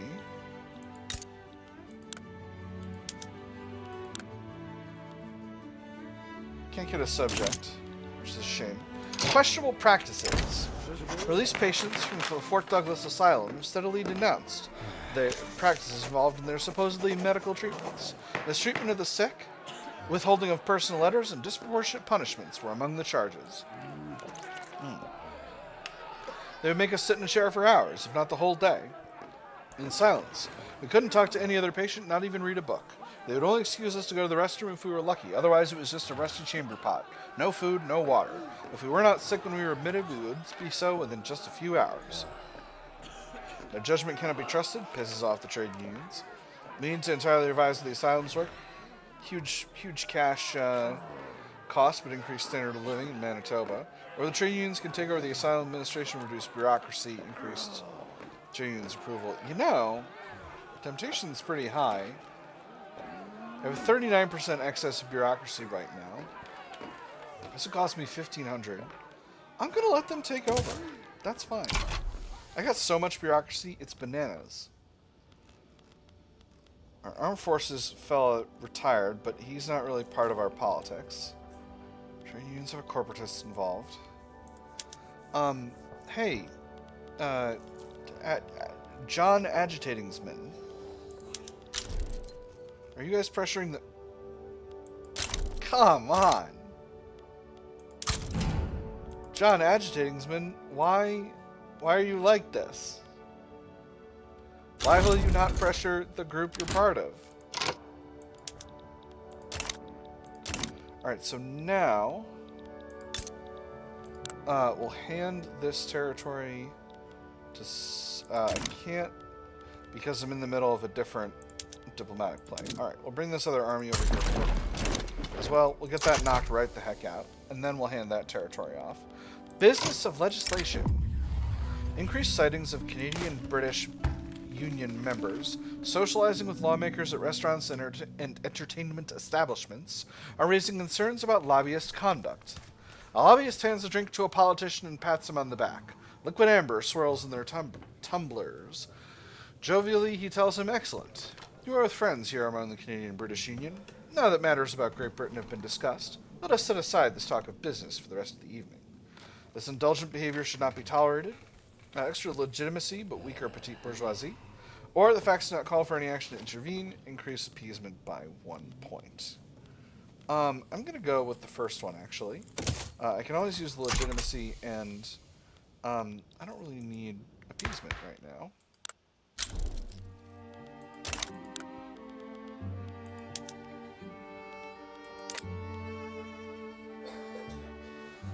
I'm not holding any... There's that result. Just quickly check.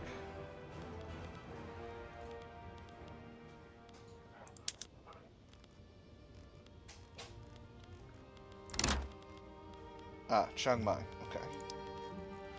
Right. Because of that thing. You know...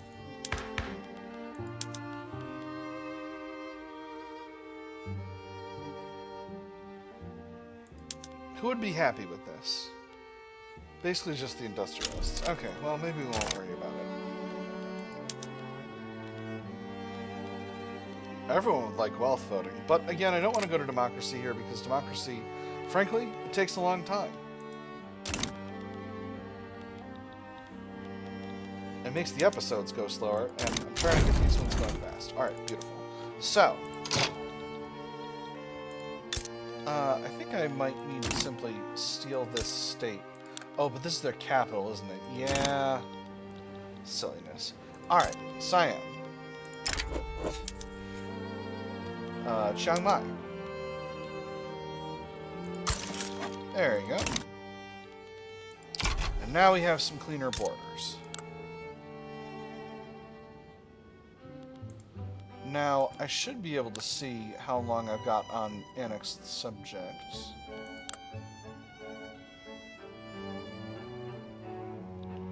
That's interesting. I wonder if this is something that shows up.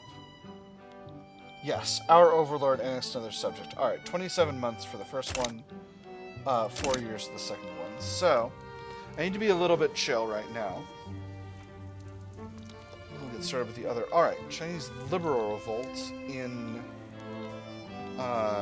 Formosa, which is exciting.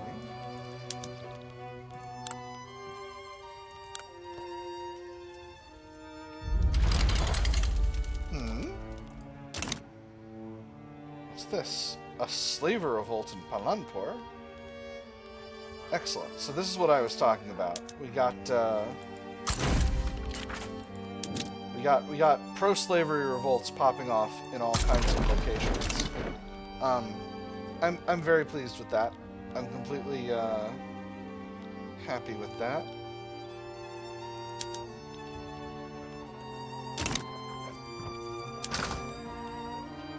How can I build to improve things? I have to be able to build to improve some things.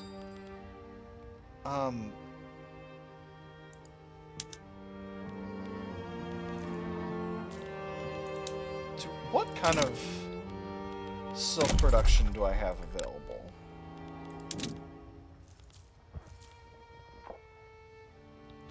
Oh, Mendeley has silk available. Interesting. Let's go ahead and build it.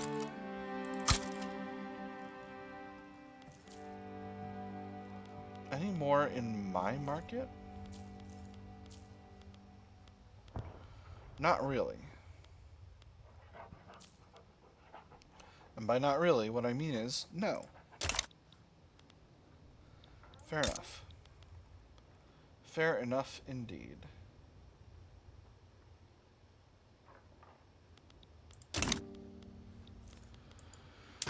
What else? What else, what else, what else? We're selling a lot of luxury furniture abroad, that's fine.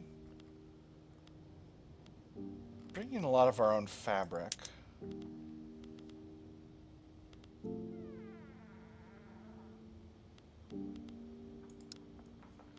I'm gonna remove the export tariff at least. Tea we're still bringing in quite a bit of, despite the fact that we're trying to mostly raise our own. I'm sure I can find a little bit more tea capacity. Yeah, there's a little bit more in Borneo. I've got the infrastructure for it. So yeah, let's build those places. Oh, Chiang Mai's got both labor and infrastructure available. That's exciting. We'll build there. Burmese Shan States at least has the labor available, or at least has the space. And then Burmese Tenasserim, yeah, we'll build one. Now Chiang Mai, you have plenty of infrastructure available. Alright, so that shouldn't be a problem. Ayatollah, Fazlullah Ayrum has been exiled from Persia. That's exciting. Exciting and curious. I could definitely stand to increase the size of the electrics industries, provided those industries are profitable, which I feel confident that they at least should be. I'm not saying they are, but I'm saying they should be. Ooh, electric arc process for steel mills. That... Let's hold off on that. Actually, if I want to go really buck wild... Oh no, arc welded buildings is for somewhere else. Alright. Where's my electrics industries? Here we go. We're mostly quite profitable. So let's throw 10 levels in Northern Columbia, 10 levels in Ontario, and 10 levels in Idaho. And 10 levels in Southern Columbia just for funsies. Alright, that should be fine. Arts Academies, let's make movies.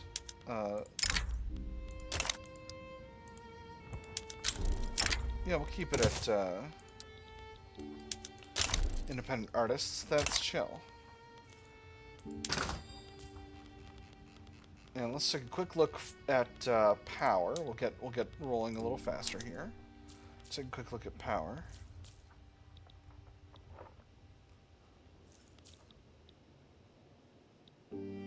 Okay, looking good, looking good. Yeah, looking real good, actually. Need a few more levels in the Maritimes. Oop. Where are we?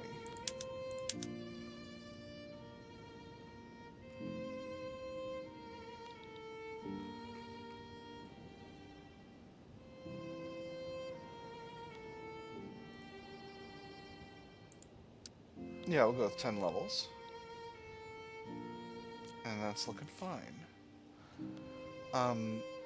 Torpot. Where are you, Torpot?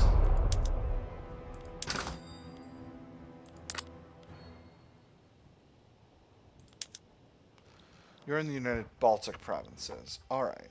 I see. I see.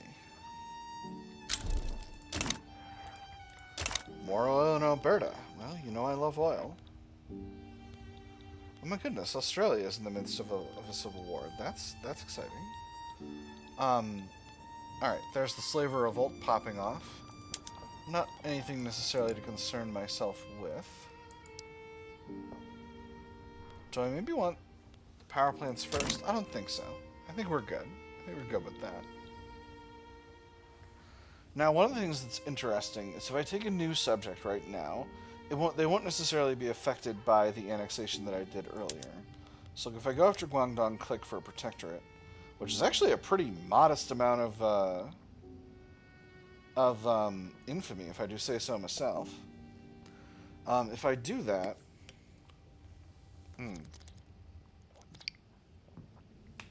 I could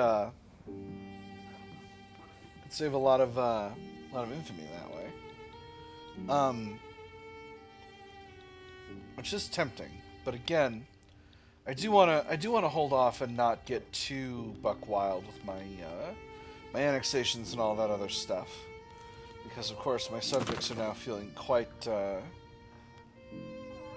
they're actually mostly not, which is pretty cool. Yeah, Cambodia is my only puppet. United Baltic provinces obviously are salty, but they're going down. They're going down in Liberty Desire, which is nice.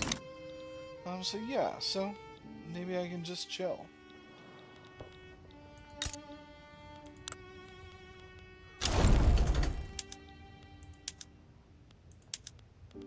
Did I have you go to slavery banned earlier, Siam? Maybe I didn't. Hey, Siam, ban slavery. They've deferred the enactment. Their pro-slavery movement's very angry, but that's okay with me. Those guys suck. Those guys suck, and they should stop doing the slavery.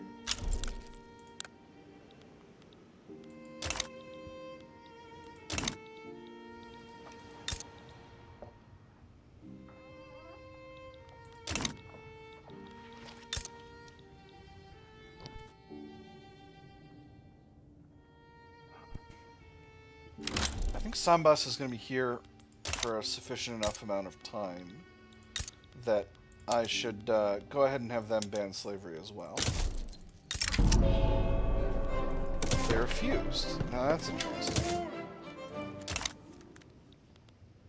Now what about Sintang? They're also doing slavery. Stop that. Social Security is up to level 4. That's fine. That's just fine. Alright. This has been a very relaxed episode. Not a whole lot going on. Persia, what's going on with you?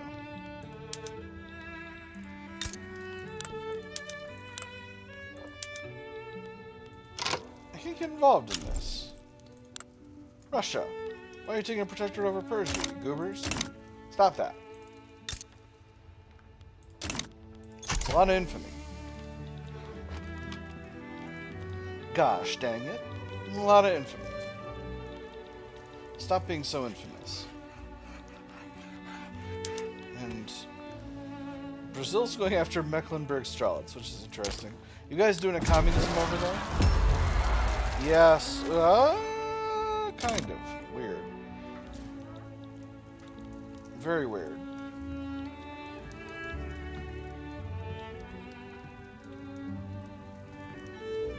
I'm pretty weak on South American geography, but I don't think these borders are right.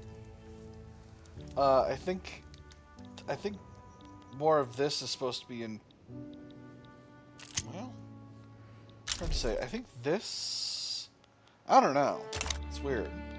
Do a promotion. We got another do a promotion event. This is for Randolph Clarkson, a corporatist involved with the petite bourgeoisie. Yeah, we'll let him have a promotion. Petite bourgeoisie being happier is good for me. And they're feeling pleased. So, them being pleased makes me pleased. We got 7k prestige against... And there's mobile armor. Beautiful. So,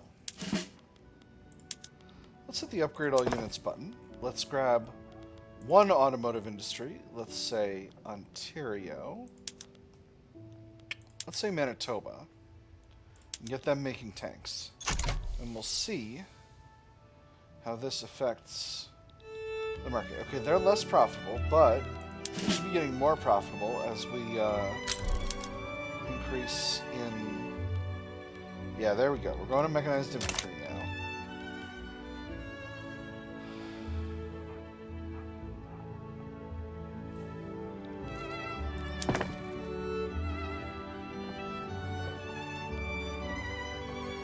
Alright, so this should be getting more profitable as we go along here. If they don't... Wow, they're really not, huh? That's a shame. So what I'm going to do is I'm going to build a whole mess of heavy tanks and light tanks. And that is going to keep them profitable. So I need 60 levels of heavy tanks. We'll just do 10, 20, 30, 40, 50, 60. And for light tanks, we'll do 10, 20. That's first army. For second army, heavy tanks 10, 20, 30, 40, 50, 60. Light tanks 5, 10, 15, 20.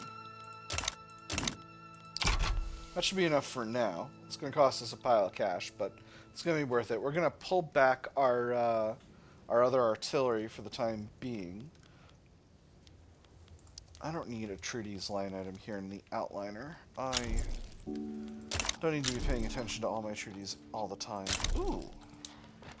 Got a new mandate. So I'll probably... Now, our default one for trade leagues would be external trade. Which is, okay, extra trade capacity and trade advantage. Unlocks influential trades. Ooh, that'd be really useful. And then ignore trade advantage from penalty from interests. I think that's probably... Yeah, I think for role-playing reasons, we're going to go with external trade, because we're a trade league. Because I'm a businessman. A businessman. I'm a businessman and other things.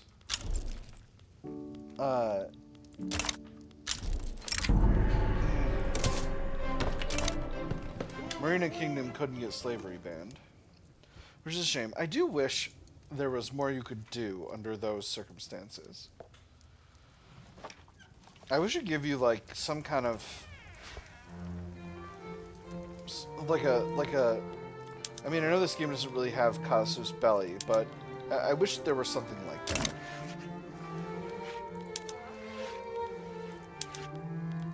Okay, these two Chinas are shooting at each other. Wait a minute, hold on. This is the Guangdong clique and the Anhui clique. Alright.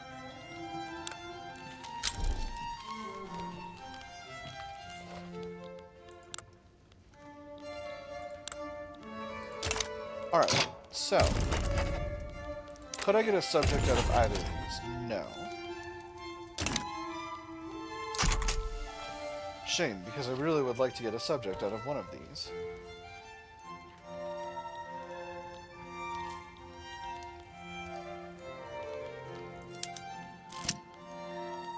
Steadily building up. Okay, Kutai refused. Alright, Sambas and Sintang, you're up next.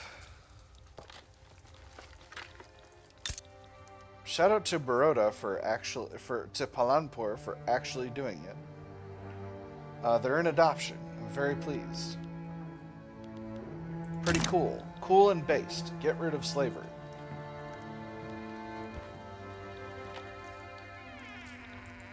What about Maya? Do you have any changes needed in your overall policy? Oh gosh. Could certainly use a better taxation model. Let me see, you're headed up by your Catholic Church and landowners. Catholic Church? You're Catholic. Wouldn't have expected that.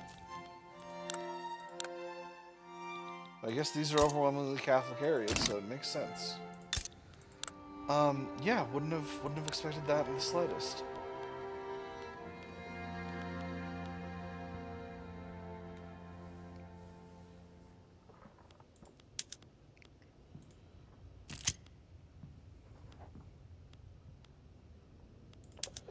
Health system.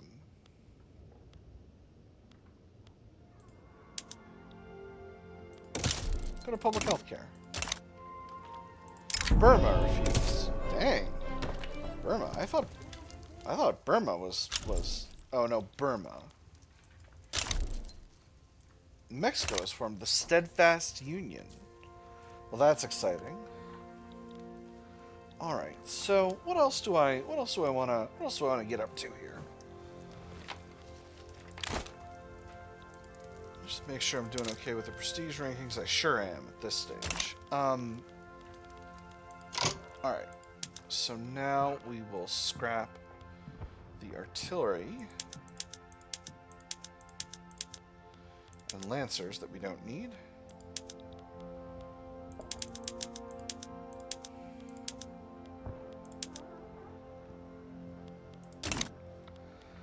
Now, 3rd Canadian Army. We want to get... Uh-oh. Uh-oh. False alarm.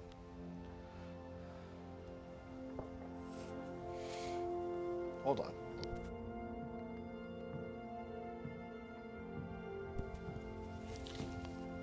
Alright, we need 30 levels of heavy tanks, and all our numbers are uneven, but they'll be even again in the long term. So 5, 10, 20, 5, 10, 15, 20, 25, 30. And then light tanks will do 5, 10. Get that rolling. For 4th Army, just do 5, 10, and 5. 7th Army, 5, 10, and 5. 8th Army, 5, 10, and 5. For 10th Army, 5, 10, and 5. And that should be fine. Then once all those are done, we'll cut all of our other siege artillery and lancers. Tilgman Goodwin, an intelligentsia humanitarian. Exciting. Hey, utilitarian movement. Are you pressuring the one interest group that matters yet? Not yet. Could technically bring the intelligentsia into the government and then negotiate with the others.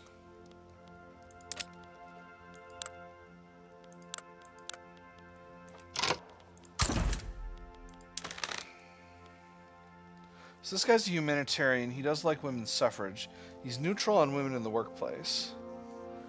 But he does like compulsory primary school. But he would join the liberal movement, and the liberal movement is not going to help me get any of... Yeah, it's not going to help me do my non-suffrage related reforms. So that doesn't help me, actually. Not even a little bit.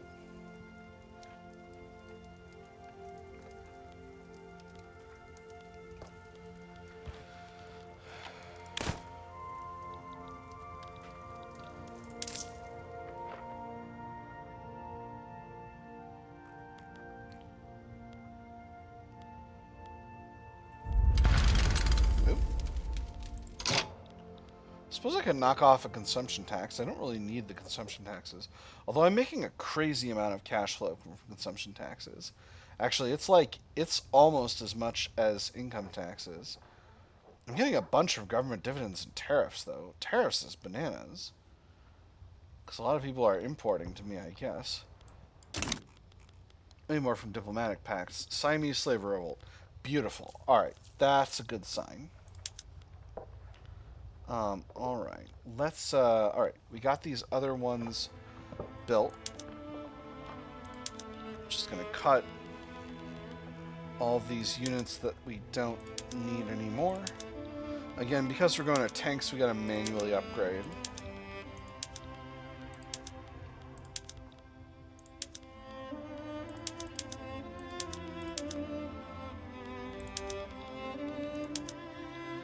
Alright. Let's throw the 10th Canadian Army in there. And it should be good to go. Now let's take a quick look at our... Alright, in the Manitoba auto industries, they're still a little bit overproducing tanks, but...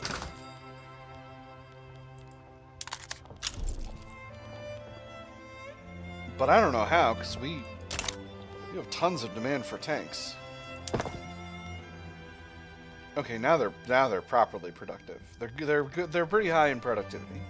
All right, let's get the ones in Saskatchewan also producing tanks. Just because I want to have a sufficient supply of tanks.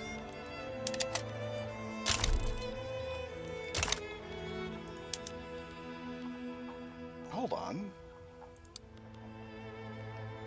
I'm gonna put more import tariffs on cars. This is bananas. I should be... I should be... Hold up. This is ridiculous. Oh, hold on. Also, I got a market access issue here. 5 levels of railways away. Okay, hold on. So actually, what I should be doing is building up my own automotive industry. So let's throw an additional 5 levels into Saskatchewan. And we'll throw 20 levels into Northern Columbia. And then another 10 into Ontario. And that should allow us to have just as much... that should allow us to satisfy all of our own automotive demand. Which would be great.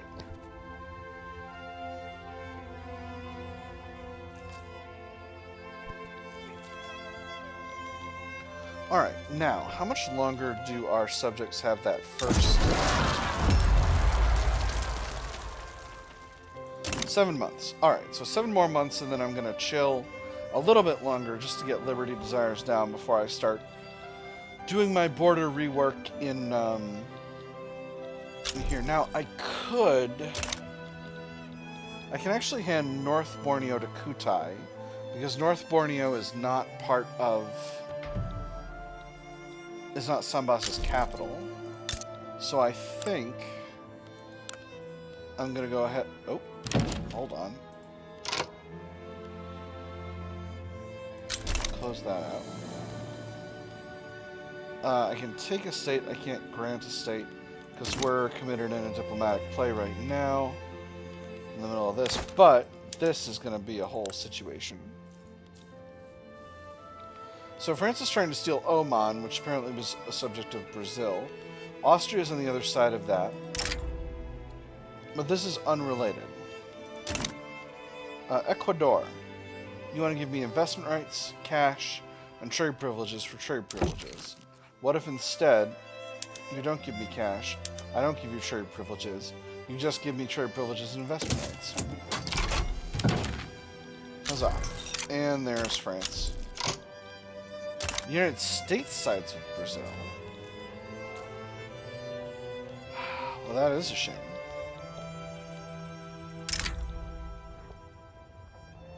Offers us a world of enforced investment rights on Brazil. You know what, France? I will decline. I don't desire to enforce investment rights on Brazil.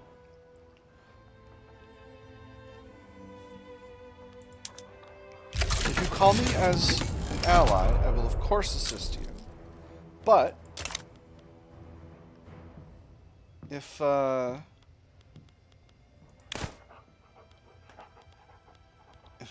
oh, France is the aggressor here, so I wonder if they can't call me as right, because I only have a defensive pact with them. You know what, France?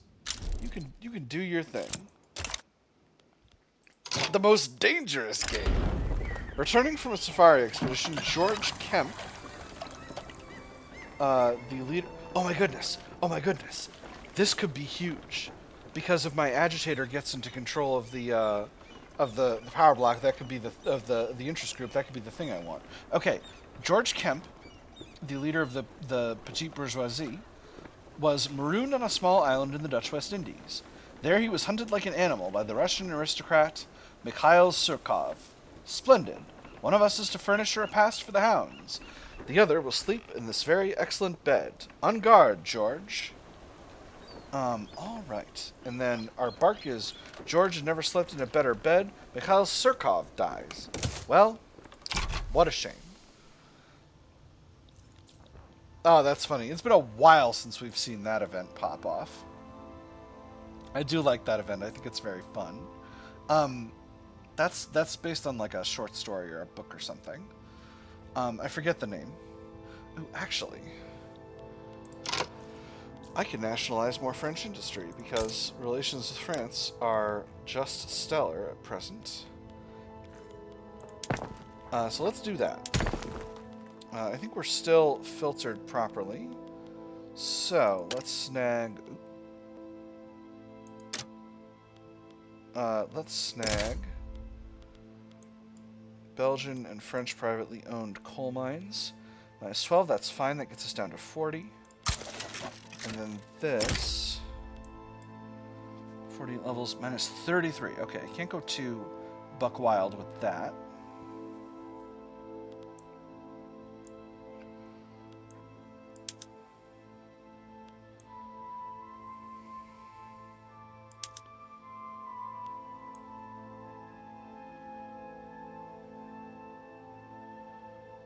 Interesting, because I can go only down minus 4, so we'll grab those. And then what about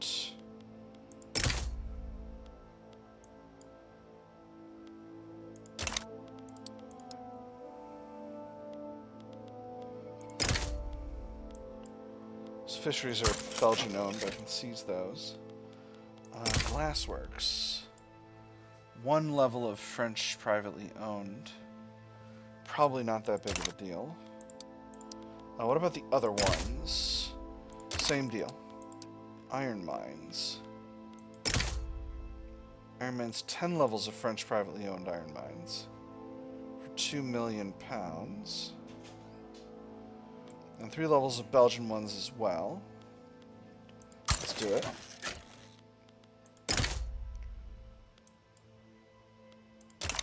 Alright, now we'll improve relations with France once again.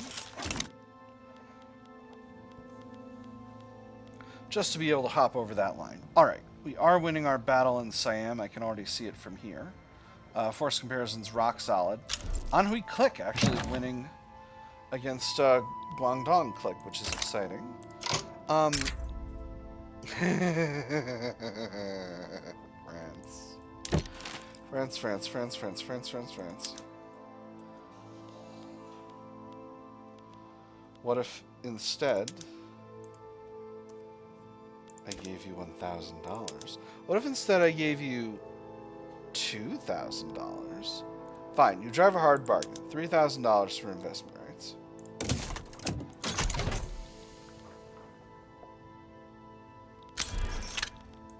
Lovely. Excellent.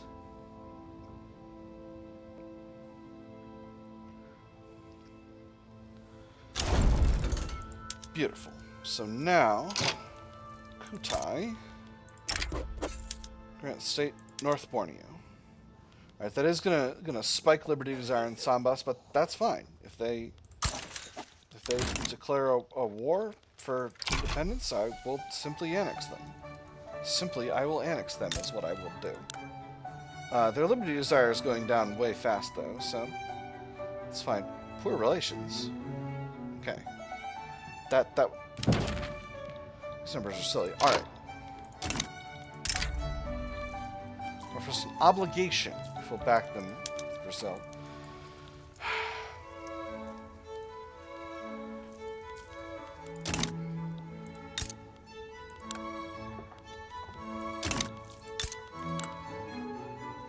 I am going to have to fight the Americans if I do this. I feel confident in my ability to fight the Americans. What if I added a banned slavery war goal? That would be something. I'm going to decline. France. War goals.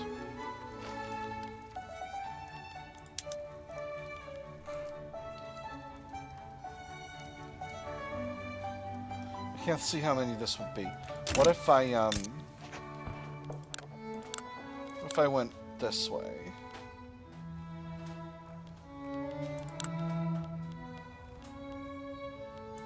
I can't because we're already rocking our own diplomatic club. All right. Yeah, you know, no, France. Let's chill. Oh my gosh, they're doing all kinds of stuff. Sambas's Liberty Desire is actually pretty high. Why aren't they... Cloud of anti-government interest groups. That's interesting. Well, look at this. They want to have increased autonomy? No! But I will improve relations.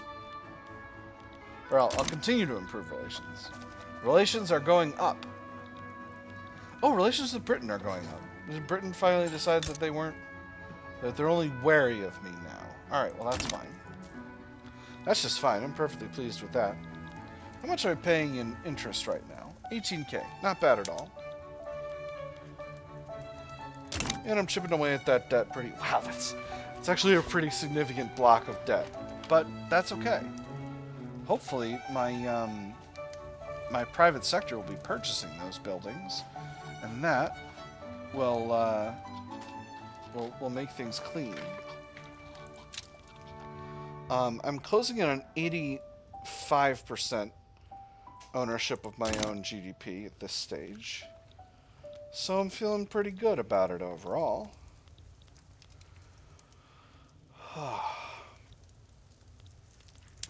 Where is all the... Frankly, where is all this ownership? Obviously, it's in coal mines a little bit. Quite a bit. Okay, quite a bit of it's going to be in lead mines. Sucker inch is not much.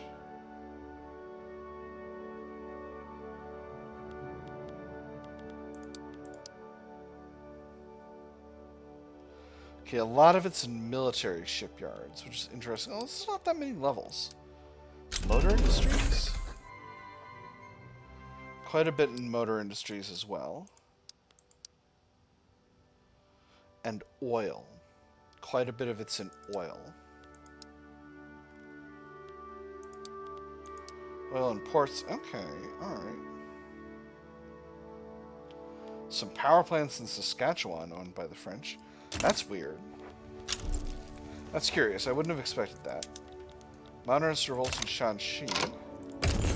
But could I get a subject out of it? Seems like no. It seems like getting a subject out of intervening in civil wars is not really something that goes on anymore in this game.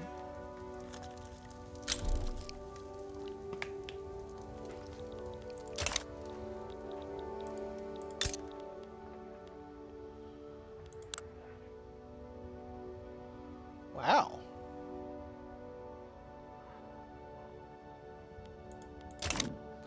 Interesting. Cambodia is actually going up in liberty desire, but not for much longer. Not for much longer, because my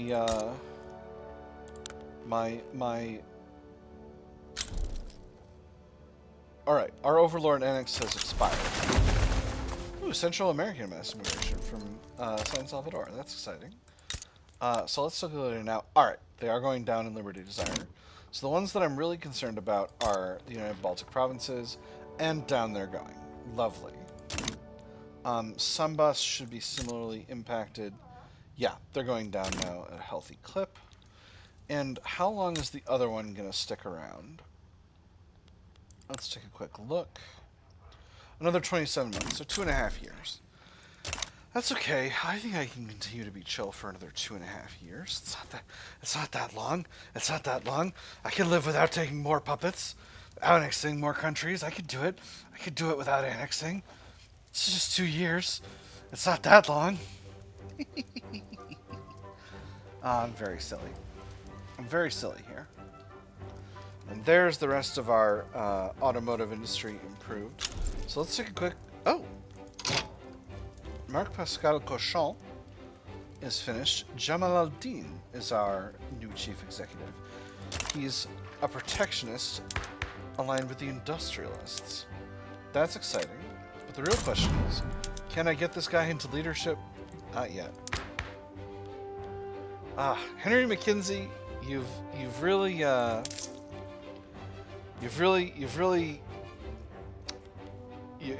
whelmed me. Alright, so I need to get a new portrait. I wonder if it's time... Let me see, it's 1926. It's a little bit early for, Mr. John not Sir John McDonald. Oh my goodness, I'm showing my ass. Who's the fella? It's hard to remember who I've used and who I didn't. I got Borden rolling for this episode. So maybe next episode... Is it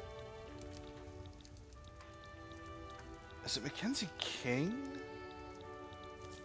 Who's heading up Canada during World War II? I think it is.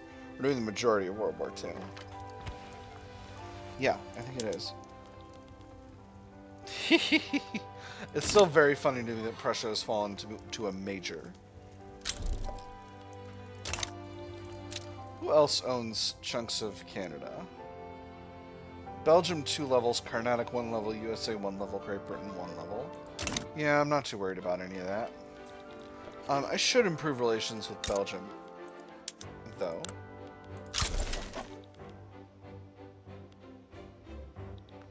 It's only 22.9 infamy to take a protectorate over Belgium. I'm tempted. I'm extremely tempted. Manchuria. Oh. Russia trying to take a protectorate over Manchuria. That's not ideal. Well, interesting. So the Anhui clique seems to have won that war, but not actually taken any territory.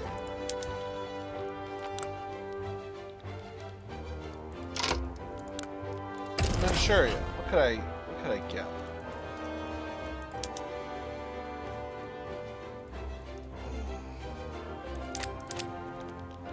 You should want to become a subject of Canada, Manchuria.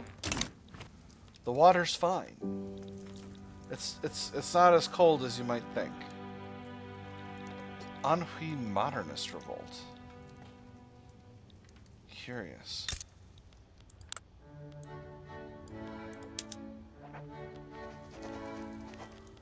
against the Guangxi clique. Interesting. Flavio Farfan, exiled from Mexico. Interesting. Things are getting pretty interesting around here. The threshold for cordial is 20, so I could do another block of nationalizing nationalizing French-owned buildings in Canada. Let's go with a block of motor industries.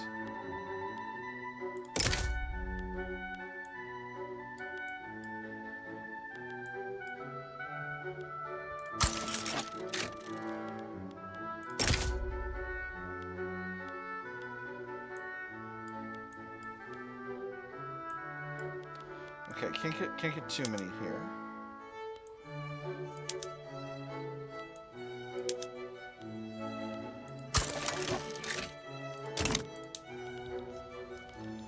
And again, my private sector should want to purchase these buildings, but apparently it does not. North Italian mass immigration. Alright, that's exciting. Where are we with tech? We're working on conveyors. That's right, because I'm trying to knock out the rest of the tier 4s. Which I almost have done. North German mass immigration. So we're starting to get more mass immigration from the microstates in Germany, because they're gonna basically, those countries go into basically population shortage death spirals, and that makes them very able to just sort of bleed population to other countries, because basically it tanks their standard of living because they don't have enough people to work in their industries, and that in turn creates immigration push that that causes people to move out, and that's why it's a death spiral. That's just what's going on there.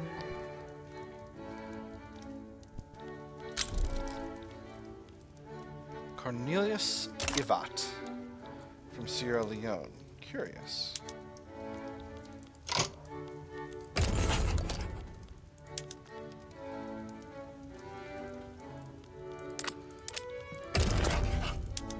Last chance to be subjugated by Canada. Sad. Well, it is what it is.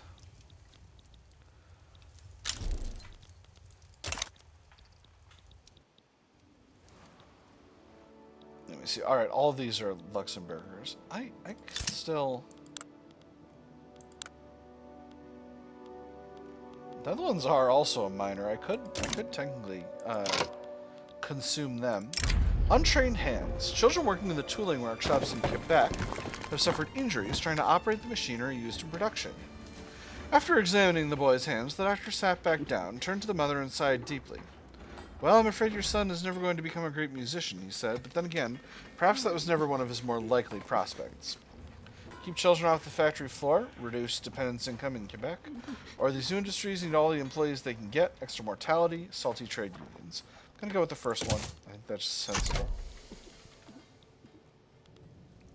Sensicality intensifies. Alright, United Baltic provinces are below the 75 line in terms of liberty desire. Sambas is going down. It's actually a little bit surprising how...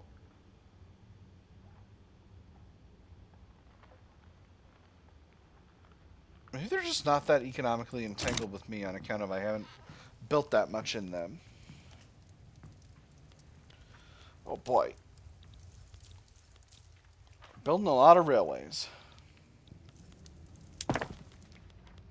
Speaking of which, let's take a quick look at the market once again. This time we'll just do a quick look at transportation, actually.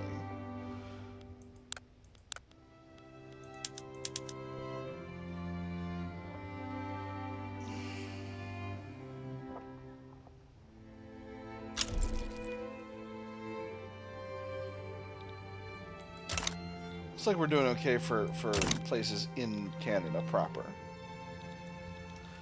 And then power will do the same. Oh, actually, Idaho needs a good amount more power. Newfoundland is getting it built. Saskatchewan could always use a little bit more.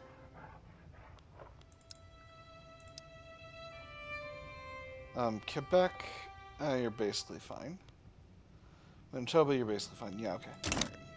That should be enough for now. Again, we are trying to chip away at our national debt because that is costing us quite a bit. And of course our investment pools. I should just go buck wild on construction is what I should do. Let's see. We'll go up to 10s everywhere.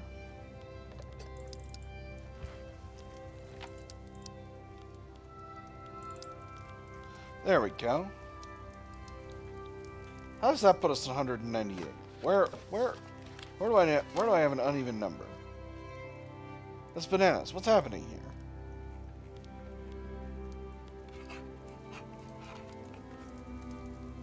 How is it possible that 10 plus 10 plus 10 plus 20 plus 20 plus 20 plus 10 plus 10? Here we go. Ontario. You're the outlier, Ontario. It's you. It was you all along. Patrick Fleming, another utilitarian. That's exciting. All right, that takes us up to 200, and then we'll just go. We'll just get stupid. Let me see. We'll do Southern Columbia. We'll go up to 10. Oregon will go up to, we'll go up by 10 to 20. Idaho go up by 10, and Alberta will go up by 10. That'll put us at a nice even 240 construction sectors. And that should allow our investment pool to just continue to go absolutely buck wild to the greatest extent possible, while allowing us to continue to bash away at this national debt we've got rolling. One day, Kutai will be united. What's Sintang's liberty desire? It's quite low and getting lower. So again, if we can, they will not accept an annex right away. Because I think if they say yes, it might be less infamy, or something like that. It might not have the same effects on your other subjects.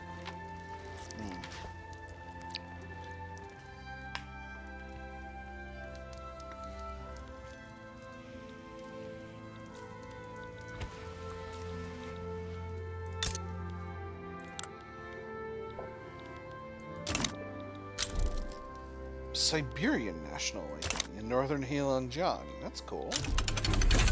And there's conveyors. Alright, lovely. So these are labor-saving methods that are going to save us a ton of labor. I'm going to immediately implement these in my weapons industries.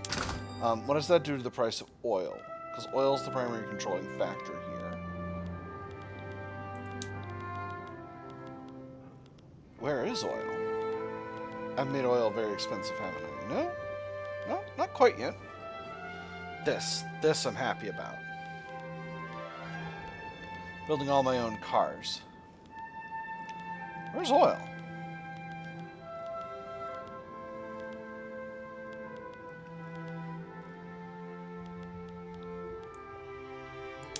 Oil's still near the bottom. Alright, well that's okay.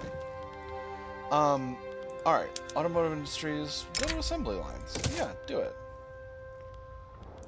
Motor industries, assembly lines, steel mills. You think you'll be better with rotary valve. Let's see if you're right. You're not. I don't know why you keep thinking.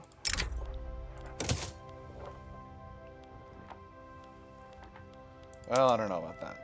Assembly lines for tooling? Yes. Automated bottle blowers for glassworks? Yes. Assembly lines for furniture manufacturers? Absolutely. Alright, now let's look at oil. Okay. Yup. Yup. Completely maxed out? No, actually. I Exciting. Alright, we can do a little bit more. Actually, we can't. That's everything. That is everything. Oh, exciting. Look at me rolling an actually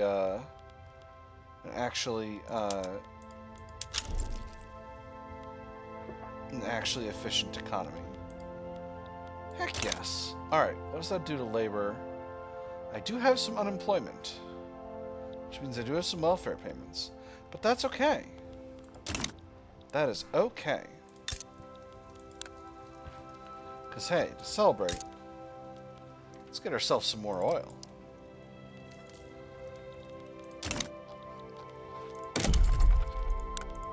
Resources, oil rigs. I gotta have, yes. Oh, I've got a ton available in Alberta.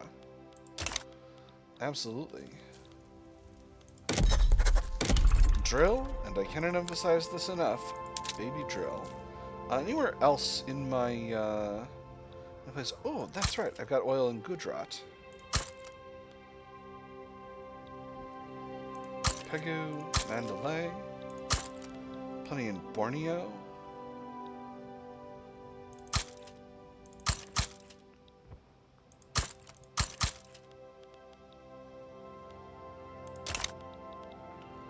I might actually be building up too much in eastern Borneo. Hold on.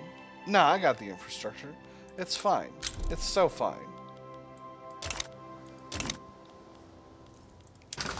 Now if I'll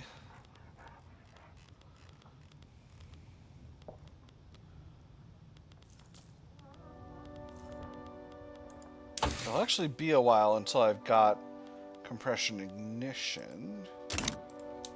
So building up all of this oil might be a mistake.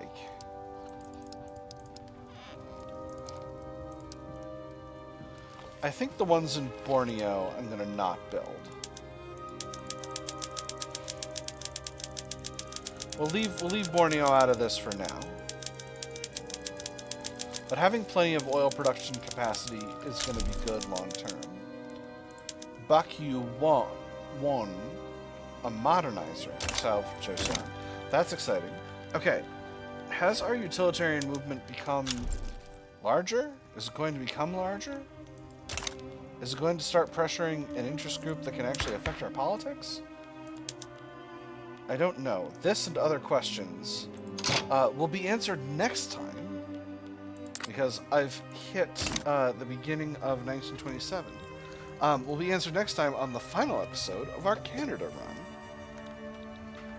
run. However, that is all we've got for tonight, my nerds. I have had a lovely time. I hope you have as well, and I will see you on the other side.